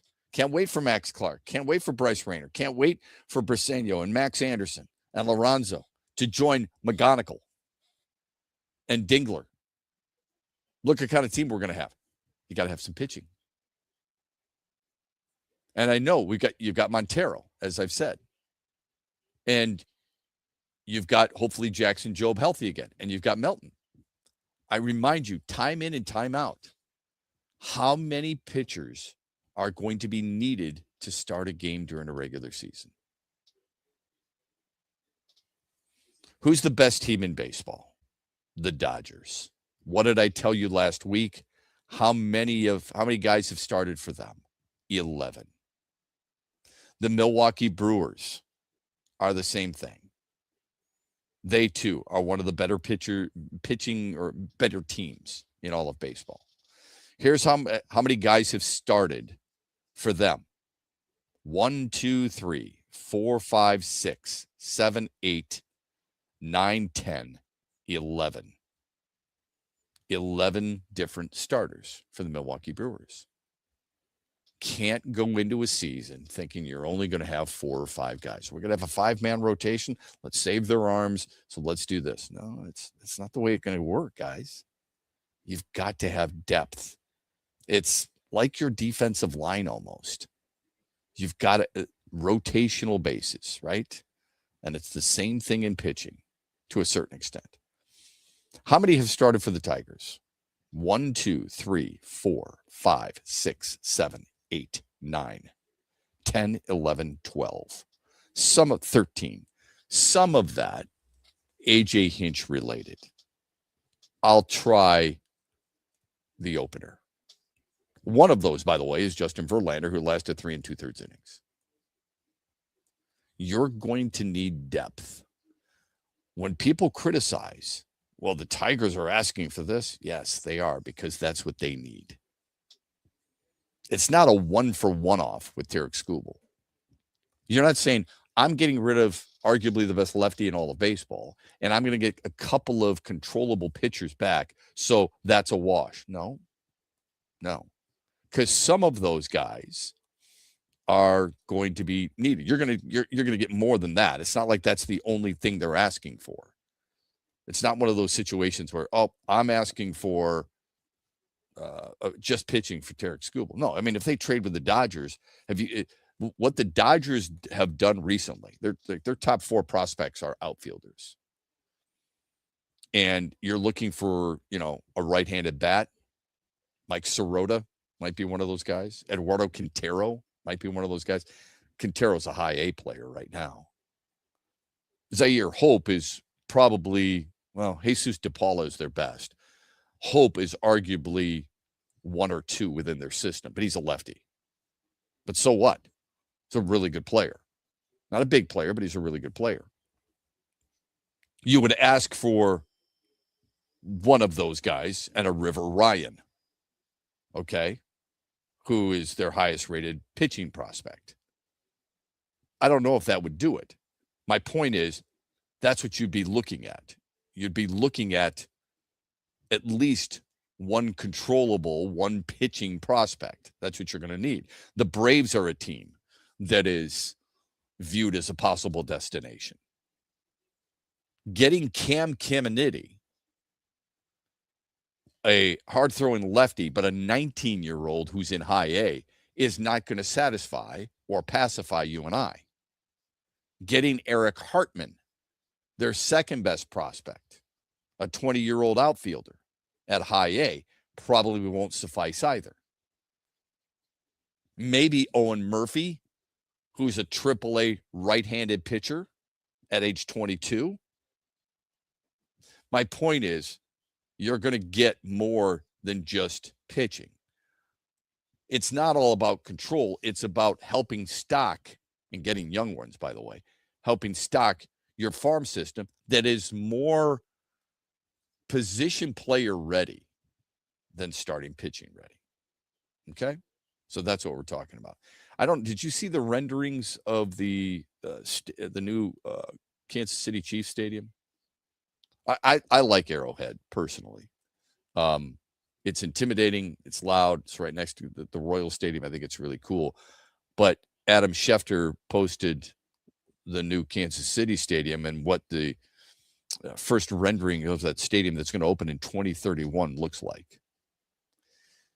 And my immediate thought was, why is everything got to look like a spaceship? When Soldier Field, which is historic, when Soldier Field made its amenities, what did it do? It made it look like a spaceship. Look at what Minnesota, look at what Atlanta, look at what Los Angeles, look what they all look like. Football has lost. Maybe this is what people want. I don't know. Football has lost its connection to the past in terms of stadiums. Like I love Lambeau Field. I think it's awesome. Is there look at the new Bills Stadium. Everybody feels like you've got to have something outdoors. Joe Shad posted it after that debacle of a -4-degree playoff game with -20 wind chill in Kansas City that left some people hospitalized. The Chiefs have smartly now planned a beautiful and comfortable enclosed stadium. I don't understand that. I don't want to be hypocritical here, but in baseball, I get it. I do. You've got 81 home games. You got people planning to attend those games. They might get rained out. You play in the rain in football. You play in the snow in football. You don't in baseball. You want to cover your stadium in baseball? You should. Football, it's once a week, baby. It's supposed to be about the elements. Look at the great. It's amazing to me that a sports writer actually said that. Debacle of a -4-degree playoff game. Oh, I'm sorry. One of the most famous football games in the history of the sport took place in worse conditions than that. The Ice Bowl, Cowboys and Packers. Anything said about that? No. I was at the Eagles and Lions game when LaShawn McCoy rushed for over 200 yards. The snow there was unbelievable in Philadelphia. Never seen anything quite like it. Not all at once. Looked like somebody literally opened up a pillow in the middle and just let it fly over the entire stadium. Players were laughing about that. They thought it was awesome. Fog Bowl, Philadelphia and Chicago played through it. Whatever. I wish, I don't think everything, I know it's comfortable for the fans. I think there are a lot of fans, Buffalo, Green Bay, for example, used to be in Kansas City, that actually relish it. That their team takes advantage of it. That they actually have a home field advantage from something like that. Phone number on the Meijer hotline, 866-838-4843. The Huge Opinion at 8:35. Bill Simonson joins us on X's and Bros on a Tullymore Thursday, and we're brought to you by Meijer. The stock market goes up and then it goes down. It's fine while you're saving for retirement, but as you get closer to retirement, it can cause stress. Mitch Lyons here, founder of Mitch Lyons Wealth. In my NFL days, this season could be a real roller coaster and a lot of fun, but roller coasters in retirement aren't as much fun.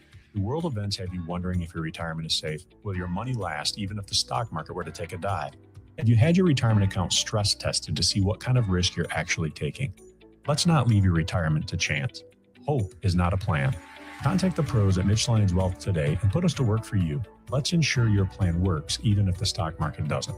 Text PLAN, PLAN, to 844-867-8335. That's PLAN to 844-867-8335. MitchLyonsWealth.com, your best game plan to protect, grow, and win retirement. Investment advisory services are offered through MLW Advisory Services, LLC, DBA Mitch Lyons Wealth, a registered investment advisor. Make sure you listen weekly to our Moving Ferris Forward interviews with Ferris President Bill Pink and other leaders who are moving Ferris forward. Find out more about Big Rapids and Ferris and what they have to offer at ferris.edu. The big shows are at Soaring Eagle. Eric Church. All you gotta do is put a drink in my hand. Friday, August 14th with special guest Ashley McBride. The Free the Machine Tour, part of the Soaring Eagle Summer Outdoor Concert Series. Tickets start at $87 and are on sale now at the box office and etix.com. Drink a little drink, smoke a little smoke. The party starts with Eric Church plus Ashley McBride, August 14th at Soaring Eagle Casino and Resort. Shop the Meijer 7 for 7 sale and make your next shopping trip a good deal better. Through August 4th, pay just $1 each when you mix or match any 7 or more items. Summer fresh favorites like seedless mini cucumbers, red, yellow, or orange bell peppers, and select varieties of Oikos Light and Fit or Chobani yogurt, Kraft mac and cheese, Powerade, or sparkling iced beverages. Getting more for your money with the Meijer 7 for 7 sale through August 4th. That's good life quality and real low prices. Only at Meijer. Exclusions apply. See the Meijer app for details.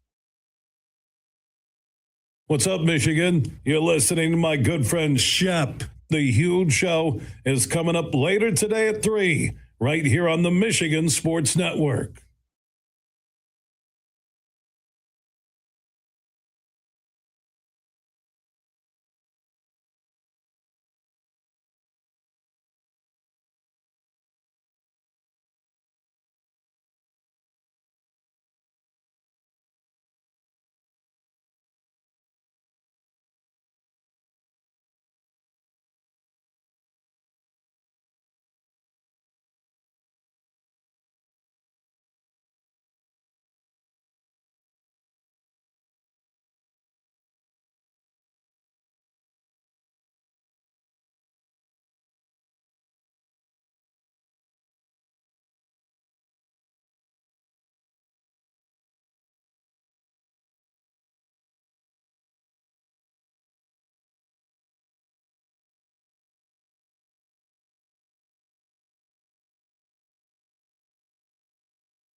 Okay, back with you here on X's and Bros, Monday through Friday, 6 until 9.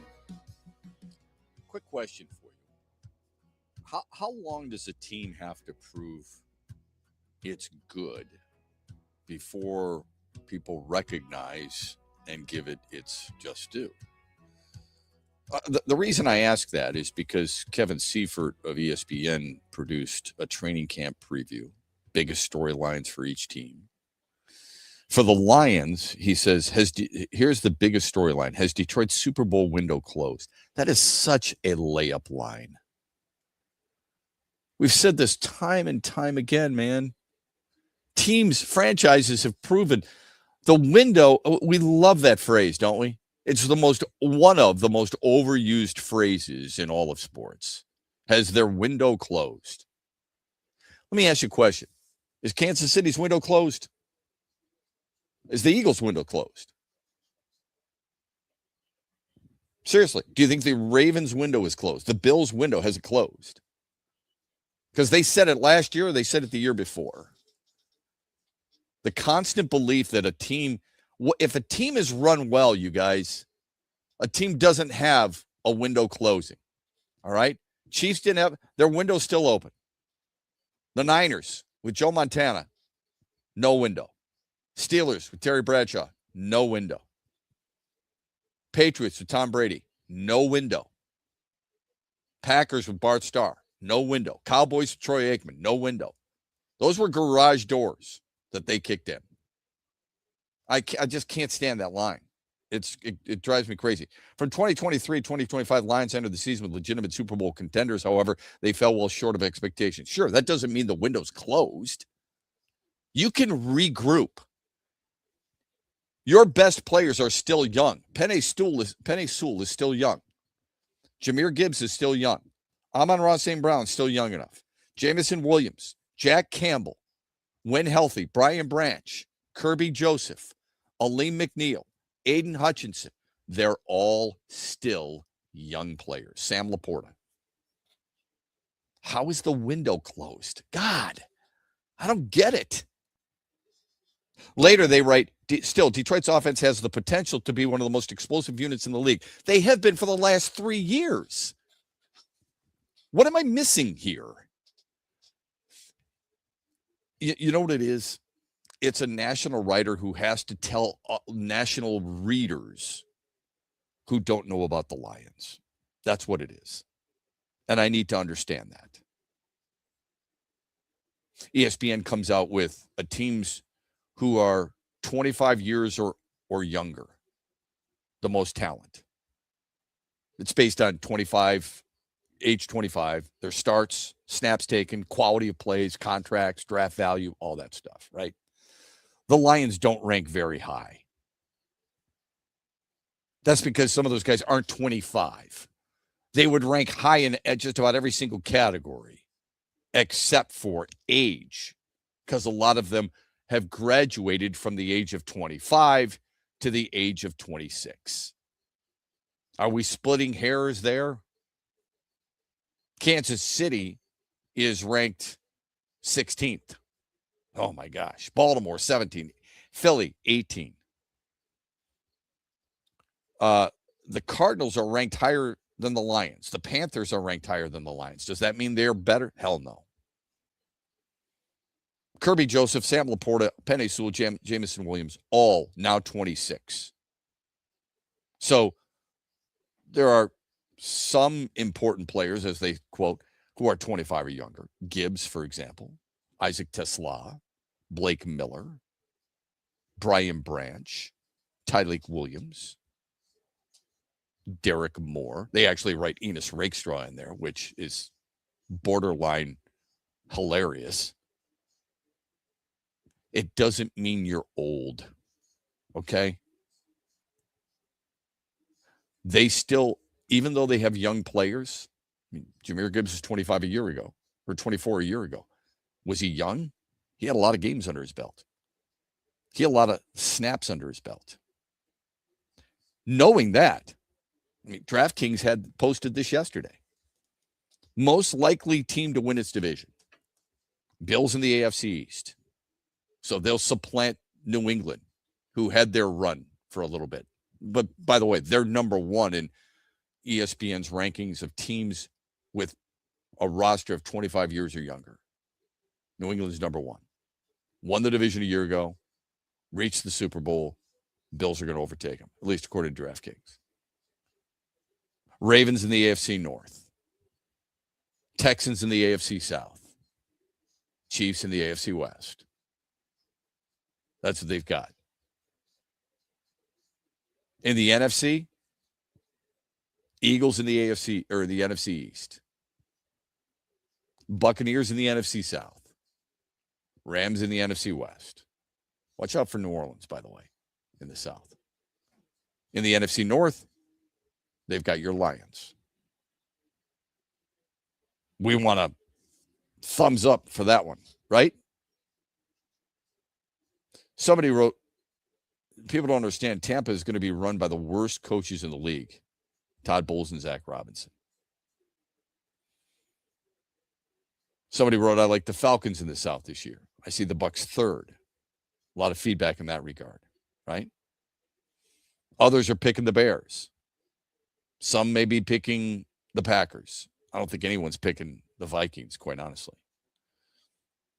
But there's an analytics company out there using robots and problems solved by, feeding numbers in.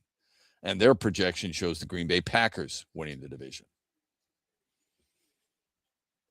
Somebody wrote, didn't the Lions lose like all their awesome safeties and a starting cornerback went to prison? They were barely third best in the division last year and have gotten materially worse. Dude, they finished last in the division. They beat the division champion twice. Lost to the Vikings twice too, but beat the Bears twice. Their cornerback they released. They drafted one. And their safeties, they hope, are going to be back. It's the reason they have, they hope they're going to be back. They're going to be back at some point, but we don't know exactly when. It's the reason that ESPN's got to write those types of articles. I just find it way too convenient for people to sit there and say, okay, perhaps this is what's going to happen.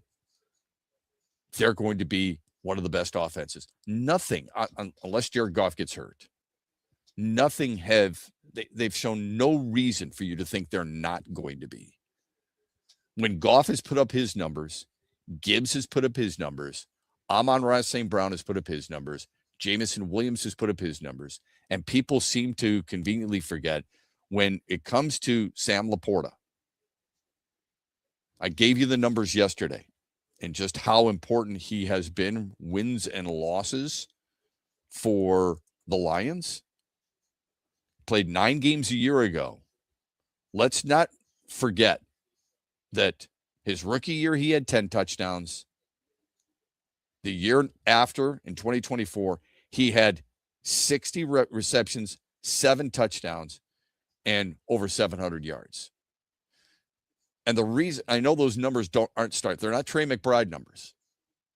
And Tim Twentyman of DetroitLions.com joined us yesterday and talked about Drew Petzing, the offensive coordinator, and the effect he had on Trey McBride. And that may be the same thing with Sam Laporta. It could be. The difference is Detroit's got 2 established receivers that Arizona didn't have. Wilson and Harrison were not established like these 2 guys are. It's hard to keep them all satisfied. Those numbers with Sam Laporta individually may not be great, but in this system with the other weapons around are pretty damn impressive. That's why the 86 rocks as a rookie was super impressive, enough to make him all pro for second team. Wasn't first team, but second team. We'll get the huge opinion from Bill Simonson at 8:35. He joins us here on X's and Bros. Glad you have joined us on a Tullymore Thursday. We're brought to you this hour by our friends at Soaring Eagle Casino and Resort. Huge here for the Michigan High School Athletic Association. You can stay up to date on the latest from Lansing 24/7 at MHSAA.com,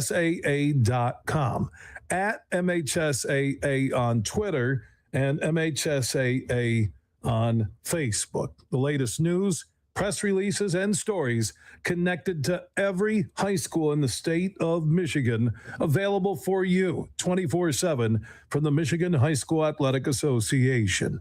Log on to MHSAA.com, at MHSAA on Twitter, and MHSAA on Facebook. And if you're looking for archive boys and girls high school sports, MHSAA.TV. That's MHSAA.TV. 24/7, everything you need to know about high school sports in Michigan. Log on to MHSAA.com. Shop the Meijer 7 for 7 sale and make your next shopping trip a good deal better. Through August 4th, pay just $1 each when you mix or match any 7 or more items. Summer fresh favorites like seedless mini cucumbers, red, yellow, or orange bell peppers, and select varieties of Oikos Light and Fit or Chobani yogurt, Kraft mac and cheese, Powerade, or sparkling iced beverages. Getting more for your money with the Meijer 7 for 7 sale through August 4th. That's good life quality and real low prices. Only at Meijer. Exclusions apply. See the Meijer app for details. The Freddie the Pizza Man Foundation is dedicated to providing support to families and Michigan schools touched by autism. We invite you to join us in supporting these families and schools by making a donation at freddythepizzaman.com. With your donation, you can help provide essential resources that can make a real impact. Visit freddythepizzaman.com to make a donation and to learn more about the foundation's mission. That's FREDI, thepizzaman.com. Together, we can make a difference. What's up, Michigan? You're listening to my good friend Shep. The Huge Show is coming up later today at 3, right here on the Michigan Sports Network.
18 after the hour. Welcome back, X's and Bros, Monday through Friday from 6 until 9. Thanks for being with us on a Tullymore Thursday. We're brought to you this hour by Soaring Eagle Casino and Resort.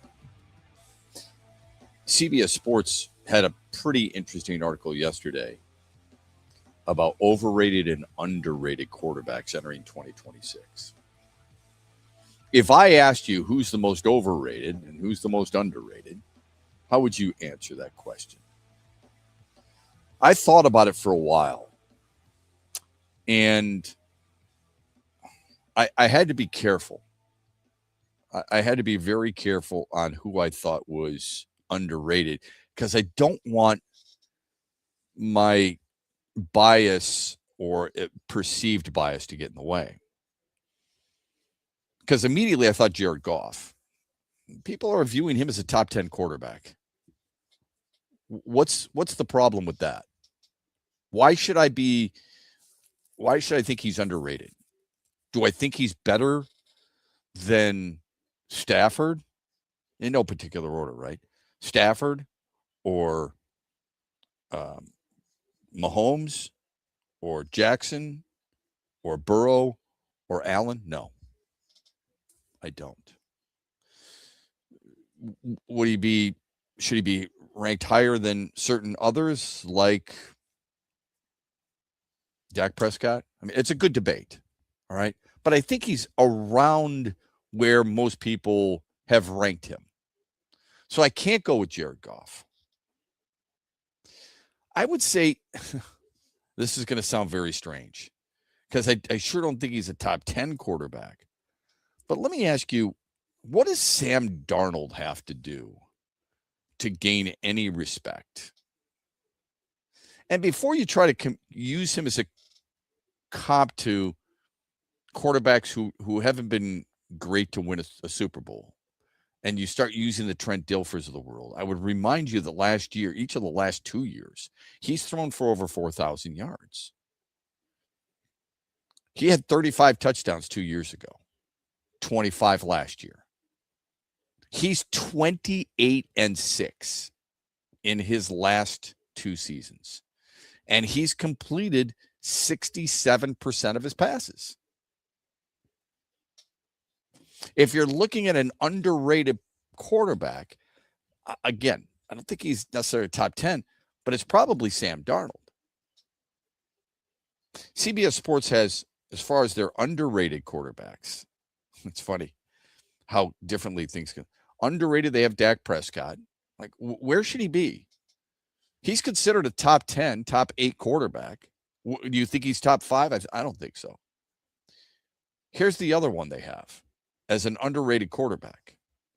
They have 2 others. One is Trevor Lawrence, which I think a lot of people would look at it this way and say about Trevor Lawrence.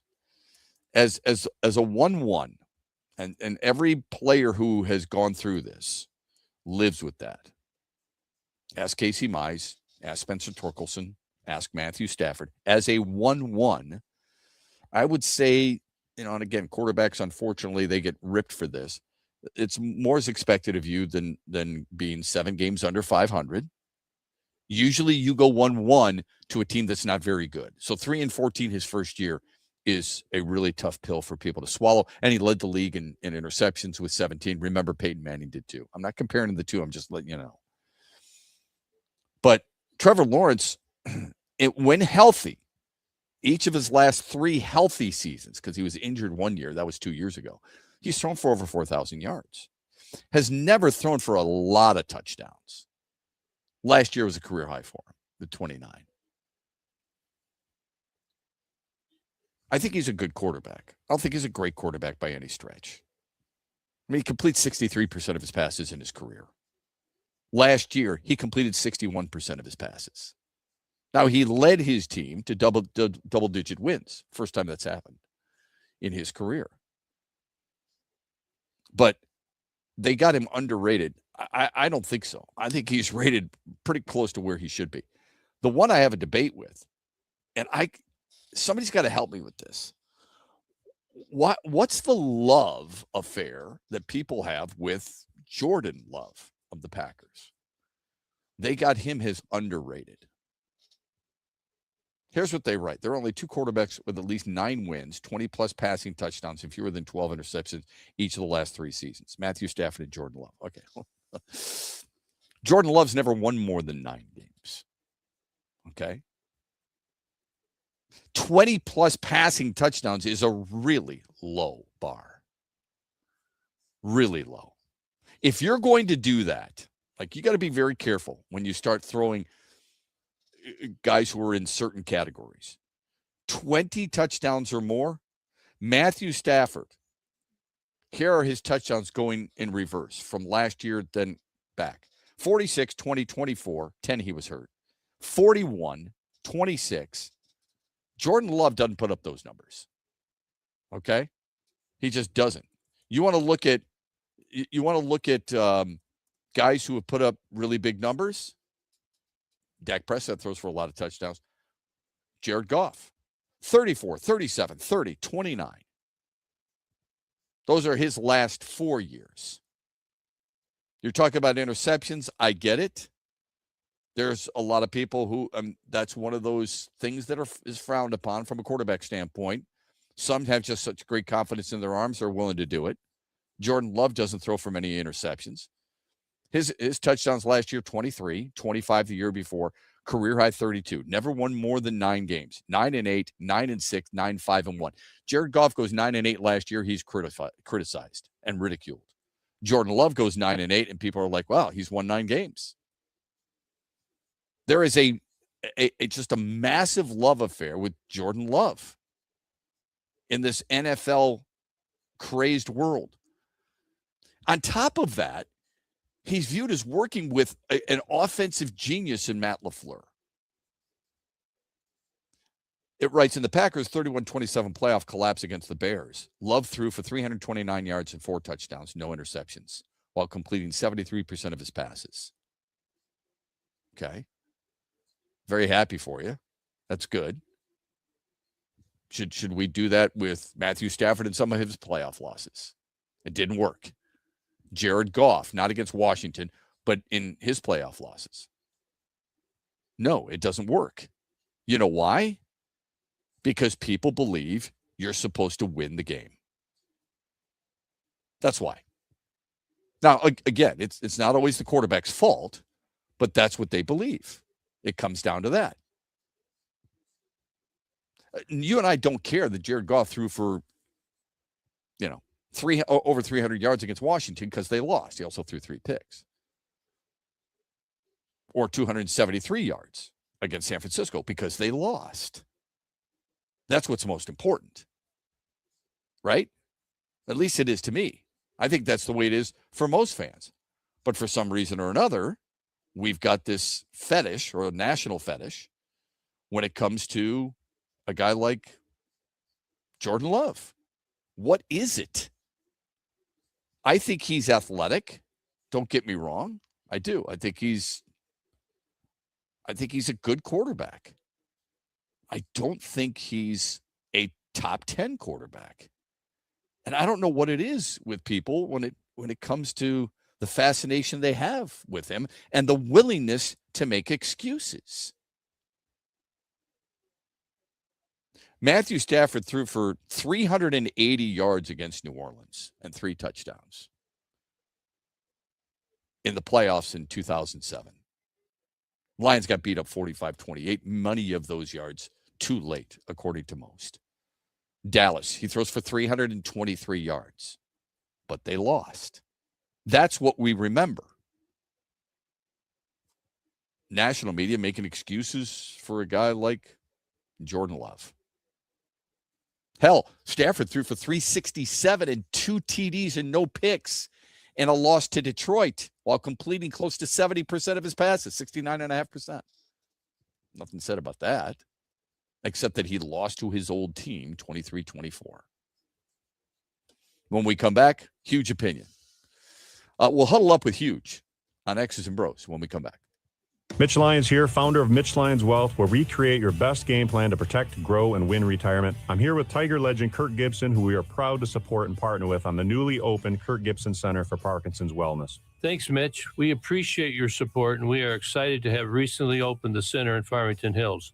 It provides exercise therapy and educational programs that are helping the Parkinson's community, just like Mitch Lyons Wealth helps improve the quality for their clients' retirements. This center helps improve the quality of life for people with Parkinson's. And Gibby, the best part of all is that access to the center is available to the Parkinson's community free of charge, right? That's right, absolutely free of charge for people with Parkinson's and their care partners. You hit a couple of the most famous home runs in Major League history, Gibby, but I feel that your greatest hit will be the positive impact the Kirk Gibson Center is making in the fight against Parkinson's. Mitch, since my diagnosis, I get up every day and focus on winning that day. This center encourages others to do the same. Awesome, Gibby. To learn more, go to kirkgibsoncenter.org.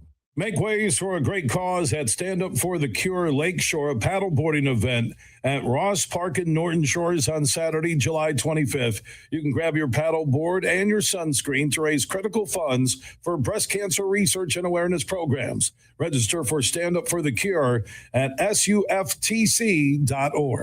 Summer is made for road trips and lake dips. Shop at Meijer with M-Perks and fuel your summer with savings up to $1 per gallon on your next tank of gas. For nearly every dollar you spend on items like travel snacks, groceries, sunscreen, and more, you'll earn M-Perks points. The more you shop, the more your points add up, and the more you save at the pump. Turn your summertime snack cravings into fuel savings, only at Meijer. Savings per gallon based on points redeemed. Fuel rewards not valid in Wisconsin. Max 30 gallons. See mperks.com for details.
35 after the hour. Welcome back. I don't know if you saw the MAC preseason coaches poll.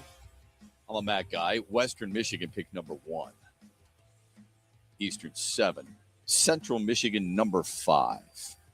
So it's the Broncos 1, then Miami, Toledo, Ohio, Central, Buffalo, Eastern. After that, it's all just noise.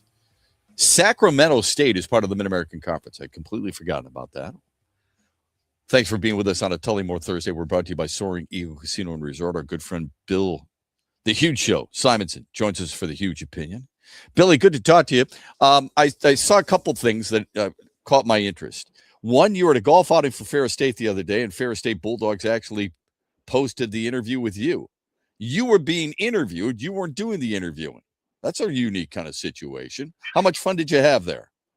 You know what? I think Rob Bentley, the media team at Ferris State, they're as good as any college media team I've ever seen. And I do have fun. You know, the one thing about everything Ferris, and I know they're a partner with the show, with our network, that it's a good time. It's a culture. And I think it's that feeling why they do so well in football, and they're D1 in hockey. And Brooks Miller was a great hire who won a national championship at Trine and D3. And I enjoy my time there. It has nothing to do with my son. Ace isn't around. He's with the football team. And I just like the people, Dr. Pink, Steve Brocklebank, the coaches, just really good people. And one thing about Ferris that I did talk with Dr. Pink off air yesterday about the president at Ferris, and we were discussing, hey, what if the SEC and Big Ten or even the Power 4 or Power 5 separate from the NCAA? And you just brought up the MAC preseason football poll. There could be a major hybrid movement that if the Power 5, 68 schools, 70, whatever it is now, do their own thing. Mm-hmm. Now the NCAA will be left to try and keep the D1 part of it that doesn't shift with the Power 5, and then now do some FCS schools or even upper echelon D2 schools like Grand Valley, Ferris, Saginaw Valley State, Michigan North Tech, Dakota State. Yeah. Yeah, right. Do they all morph into a new look NCAA in a power conference? Think about this, and someone brought it up yesterday at the golf outing. What if you had a power Midwest conference of Central, Western, Eastern, Grand Valley, Ferris? You took some FCS schools like Southern Illinois, Illinois State. You started to have some just along those lines of Northern Iowa, and I think it'd be attractive on regional TV. And I just think I think the Big Ten and SEC are going to abolish the NCAA.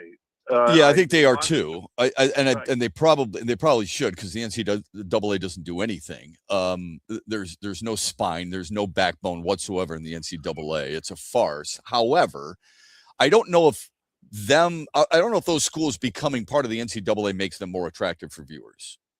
I want to watch them because I think they've got good players and they play good football. I don't think it matters that they suddenly become this different entity. I think you're right. The Power 4 are going to leave. It does beg the question what you do with some teams that aren't in the Power 4. And if you're suggesting that these teams now become Division I, I would question that. If I'm Ferris State, I don't become Division I. If I'm Grand Valley State, I don't become Division I. North Dakota State, I don't do it. You're not winning a national championship at that level. Be who you are, right. Embrace who you are, win the national championships like Ferris State has done. Tony Annese is unbelievable at what he does. It's okay.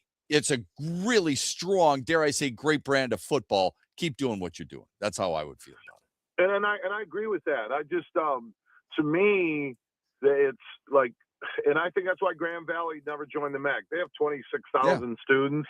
They have the facilities. Their stadium holds 20,000 plus, but they, I think fans like me, I don't need 100,000 people at a golf outing to enjoy it yesterday. They had their 30 teams, and I just enjoy the tailgates at Ferris, and that was before Ace even went there. It was before Ace even went to school there, and that was his choice, not mine. And I agree. Do what you do. Look at there is one thing with the evolution of the social networks that there is more conversation on the social networks about D2 football, about the powerhouses like Grand Valley or Ferris State.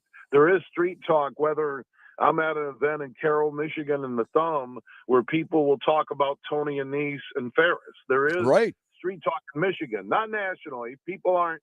Well, but then Trinidad Chambliss made it a national conversation. Exactly. With what he did at Ole Miss. Sure. And they deserve that conversation. We get too wrapped up, and I say we as in national media too, wrapped up in just the storylines that are associated with the big schools.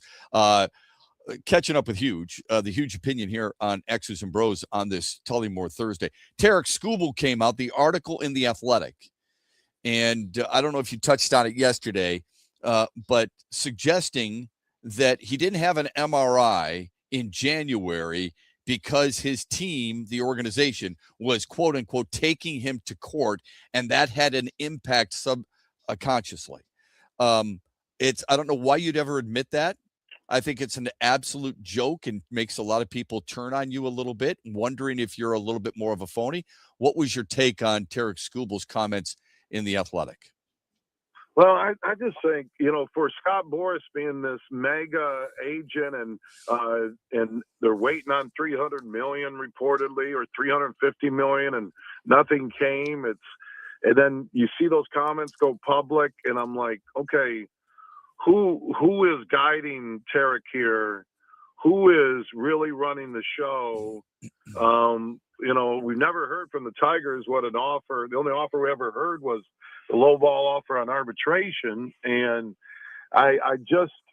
it's every day with Tarek Skubal. August 3rd, the trade deadline. I heard you touch on this yesterday when I was pulling up at the Ferris basketball golf outing, that it's every day. No matter what, Montero looks great last night. He's dealing, wind's blowing in at Wrigley. It was a great night for a bounce-back win for the Tigers. But it is every day about Skubal. It's almost like the Duran thing, where the Duran thing now has reached a point where or the Larkin take thing. their offer. Right, yeah. And the Larkin thing, where, okay, you want out, get the hell out. Duran, you don't want the money, take the qualifying offer. We'll use you for a year. You're a free agent. And Tarek, I've had his back. But when I read stuff like that, and this is another thing. If he refuses medical service, and again, I don't know who's telling the truth, who's not, but wouldn't the Tigers force him to get that medical treatment, the MRI? No, I don't think you can do that. You can suggest it. The player, that's the offseason. So the player should do it. I don't think the team shouldn't force him, shouldn't have to force him at all. I don't know, as far as telling the truth, why do you even admit this? I don't understand where he thinks he's going with this and why this is a good idea. The other thing is dead on when you talked about Scott Boras. Tarek Skubal's supposed to be the guy in charge. Scott Boras works for him. He gets a percentage of Tarek Skubal's contract. Tarek Skubal's going to get the money. I mean, someone's going to. I'm convinced that Scott Boras wants to make history with Tarek Skubal. He's never been in this position where he's got a guy who's won back-to-back Cy Youngs, won a Triple Crown at age 29. Garrett Cole hadn't won his Cy Young before that. And Garrett Cole signed a 9-year, $324 million, making $36 million a year. He wants to break the bank for a record-setting price per year and total value for a pitcher. I just don't understand why Tarek Skubal would go about this and admit something like this, giving people the opportunity to say, you know what, you were a phony with all those pictures and saying you want to be here. If you want to be here, show me you want to be here. Now, you guys talk a lot of baseball on your show. Hao-Yu Lee had a big 3-run homer last night. He's hitting .318 since June 1st. I do find it, and I like him. I don't think he's a franchise player by any stretch. I do find it interesting how people suddenly feel like he's an everyday player, conveniently forgetting that in May he hit .250 with no power. The first 2 months, no power, bad batting average at about 195. Last 2 months, everybody thinks he's an everyday player. What's your take on a guy like Hao-Yu Lee? Well, I think where there's takes on everyday player like Vandy, which I mentioned on the Twitter account, he just likes the makeup of them. He says, does it take a year? Does it take 2 months? Does it take 6 months? Does it ever happen? He just likes the makeup. And I think the Tigers are desperately looking for right-handed power, And that's why it's Torque. You know, Torque just has the resurrection like the Undertaker or something, where he'll rise up for 2 weeks and hit the ball out. You're like, okay, where's he been? Where's he been? What's he? Yeah. It's Torque the vampire. He just shows up. Exactly. What's going on, Torque? Yeah. I mean, Right. Dingler is the best catcher in the game. I mean, Dingler. Yeah. You know, if there was the MVP of the Tigers is Dingler. I mean, that's an easy. Yeah, I one agree. there. But I agree. start to look at the American League. You look at the best players in baseball. Forget that, because sometimes we just define it by averages, or you got 34 homers, or you're Alvarez, or you're here, or you're there, and I'm like, no, what defines the best player? And it's a guy who brings it, everyday player. It's tough to have a pitcher unless it's someone just crazy dominant. But it's, Dingler catching, his defense, his hitting, how he handles himself. I mean, there's not a better mold for the all-star major leaguer franchise type player than Dingler. I just love the guy. And I agree. But I think Lee, the right-handed power, because we're looking for more power out of Colt Keith. We're looking for consistent power out of Torque. And I loved another thing you said yesterday, talking about everybody wants every free agent pickup to hit 350 and hit 40 homers. And it's not happening. You went through Bregman's number. I think Torque, for what he does and brings them, I'm not on hey, let's bring up Briseño or move Colt Keith to first base and show Torque the door, because they need the right-handed power. And that's why Lee, able to show some of that power, gets people maybe overexcited to a point. Yeah, he's never been. I mean, I think the most homers he's had in the minors is 14. I don't think he's a power bat, but I do like his approach. I do like his. I'm not big on the versatility all the time, but I do like his approach at the plate, and I'm rooting for the kid. I really am. I agree with you with Dingler. He's. We talk about the power. We talk about 20-plus homers, 20-plus doubles, first Tiger catcher to do it since Tettleton, but the way he's handled that pitching staff has been pretty impressive, especially with some of the young guys like Keiter Montero. If you could trade for one player, I'm big on Hung-Hoo Lee, who's the right fielder for San Francisco. There's no power there, but he's an on-base machine. He walks a lot. He does not strike out. I wouldn't mind that at the deadline. Should this team be buyers or sellers as we approach August 3rd? You're one of the best teams in baseball. You talk about that horrific May when we all wrote them off. Everybody did. Anybody that says they didn't write them off, you're crazy. And now June and July, and I'm not on the sell thing. I think you got to ride this year out, because you could lose the fan base. You could revert to the end of that 2006, 2014 run, 13 run. You don't want to go back to another 8-9 years of telling everybody the farm's going to produce products. I think you buy. And I did like the article that was out there. I forget who it was, about Mason Miller, the closer from the Padres, and you give up a couple of prospects in the minor leagues and you go for it this year.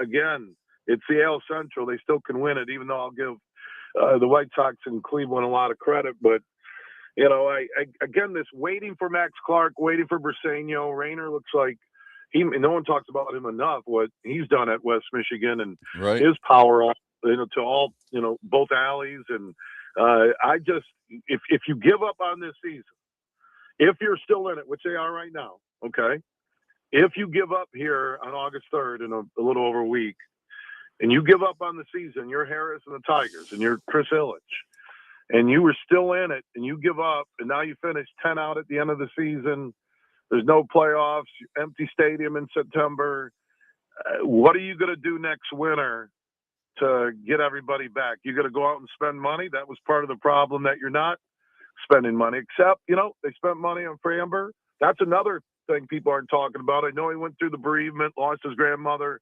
But if you get rid of Skubal, and God forbid you trade Mize, he's listed as one of the tradable Tigers. Yep. I love Montero. I think he's a top 5 starter. Obviously, I love Melton. Yep. Job coming back. You got to wait and see. Okay, It's not like he's done 5 starts in Detroit and he's got a 0.00 ERA. But if you give up on this season, with all the daily debate that you and I are just talking about, whether it's Scooble, whether it's Lee, is it Cole Keith, is it Torque? I want Briseno, Max Clark, bring up his Mr. T starter chain set to the Motor City. I mean, if you give up on this season, you're the Tigers and you blow it, and then you're going to pitch people buying your Detroit sports net or buying your tickets, you're in a very tough situation if you're the Tigers front office and ownership.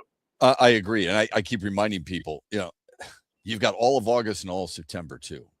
It's not like this is a great team, but when people say there's no way they can win, I don't think they're one of the best teams in the American League. I mean, our friend John Vanderwall said they're one of the best teams in the American League.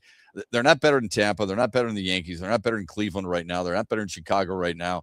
I don't think they're better than Boston right now. Boston's won 15 in a row. But we didn't think the Knicks would win the World Championship. We didn't think Michigan would win the basketball national championship when they were in the midst of a regular season.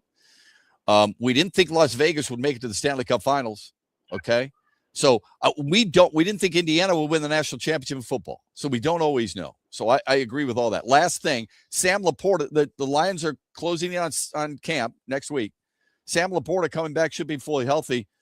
Pro Football Focus put him as the 4th best tight end. How crucial do you think he will be to their success? I think he was crucial when he was healthy and in the lineup. The Goff have a true bailout guy. Amon-Ra, great hands, even though last year he dropped a few too many for my liking. Yes. He's a bailout guy. Pressure, Laporta, that young right side of the O-line, if they're still gelling early, teams like New Orleans, I think will be better than people expect. Buffalo at week 2 will be a monster game. I think Laporta being a bailout guy just opens up the door even more for Amon-Ra, for Tesla, for J-Mo, for Gibbs, for Pacheco. I mean, I just love their offense. They're going to win with offense. They try and play ground and pound. It's not going to work. They got the weapons. You got Goff. You can score 35 a game. Laporta just really, I look at third down bailouts, red zone, all the things the Lions have missed when he's been out. Good stuff, man. Have a great show today. Thanks, as always, for the huge opinion here on X's and Bros. Have a great Thursday, my friend. Bishop, love the show and love Old McDonald and love Superfly waking up and helping Chef. He looks forward to visiting with you this afternoon. He wants to get back in that regular spot. He's had enough of me for the week, and I can understand why. That's Bill Simonson, the huge show coming up later on today on these great station affiliates. Between 3 and 7. Real quick, final results of the Mitch Lions Well poll question. Most disappointing team in the AL so far this year. Toronto, Baltimore, Detroit, or Kansas City?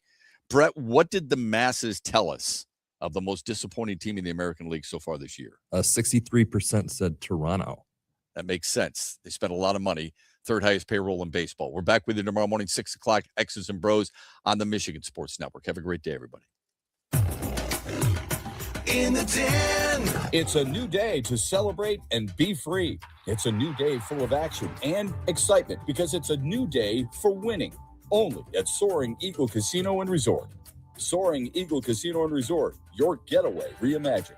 This is Matt Shepard. While the story of the week should be the Tigers series in Chicago against the Cubs, news broke from the Athletic article highlighting Tarik Skubal's season dilemma. Skubal told the publication he knew something was wrong with his throwing elbow in January, yet didn't get an MRI because, in part, the team took him to court, his words. He would later go on the IL in late May and miss 40 days, coming back in mid-June. The Tigers scuffled to 14-25 over that stretch. That included a 7-game slide at one point. He's taken some heat, and rightfully so. And even though the Tigers' playoff chances have improved to 29%, the ace may be wearing out his welcome in Motown unless he explains himself for all to hear rather than what was printed and thus interpreted by most. Huge here for my good friend Josh Garvey and the team at Dorn Mayhew, West Michigan, one of the world's top accounting, CPA, and business firms. Their worldwide headquarters are in Troy, Michigan, on the east side of the state. And Josh and his team connect with all the sports fans and businesses across Michigan. They bring you John Beeline on the Huge Show. They bring you Lomas Brown during the Lions season. They are a top shelf team when it comes to growth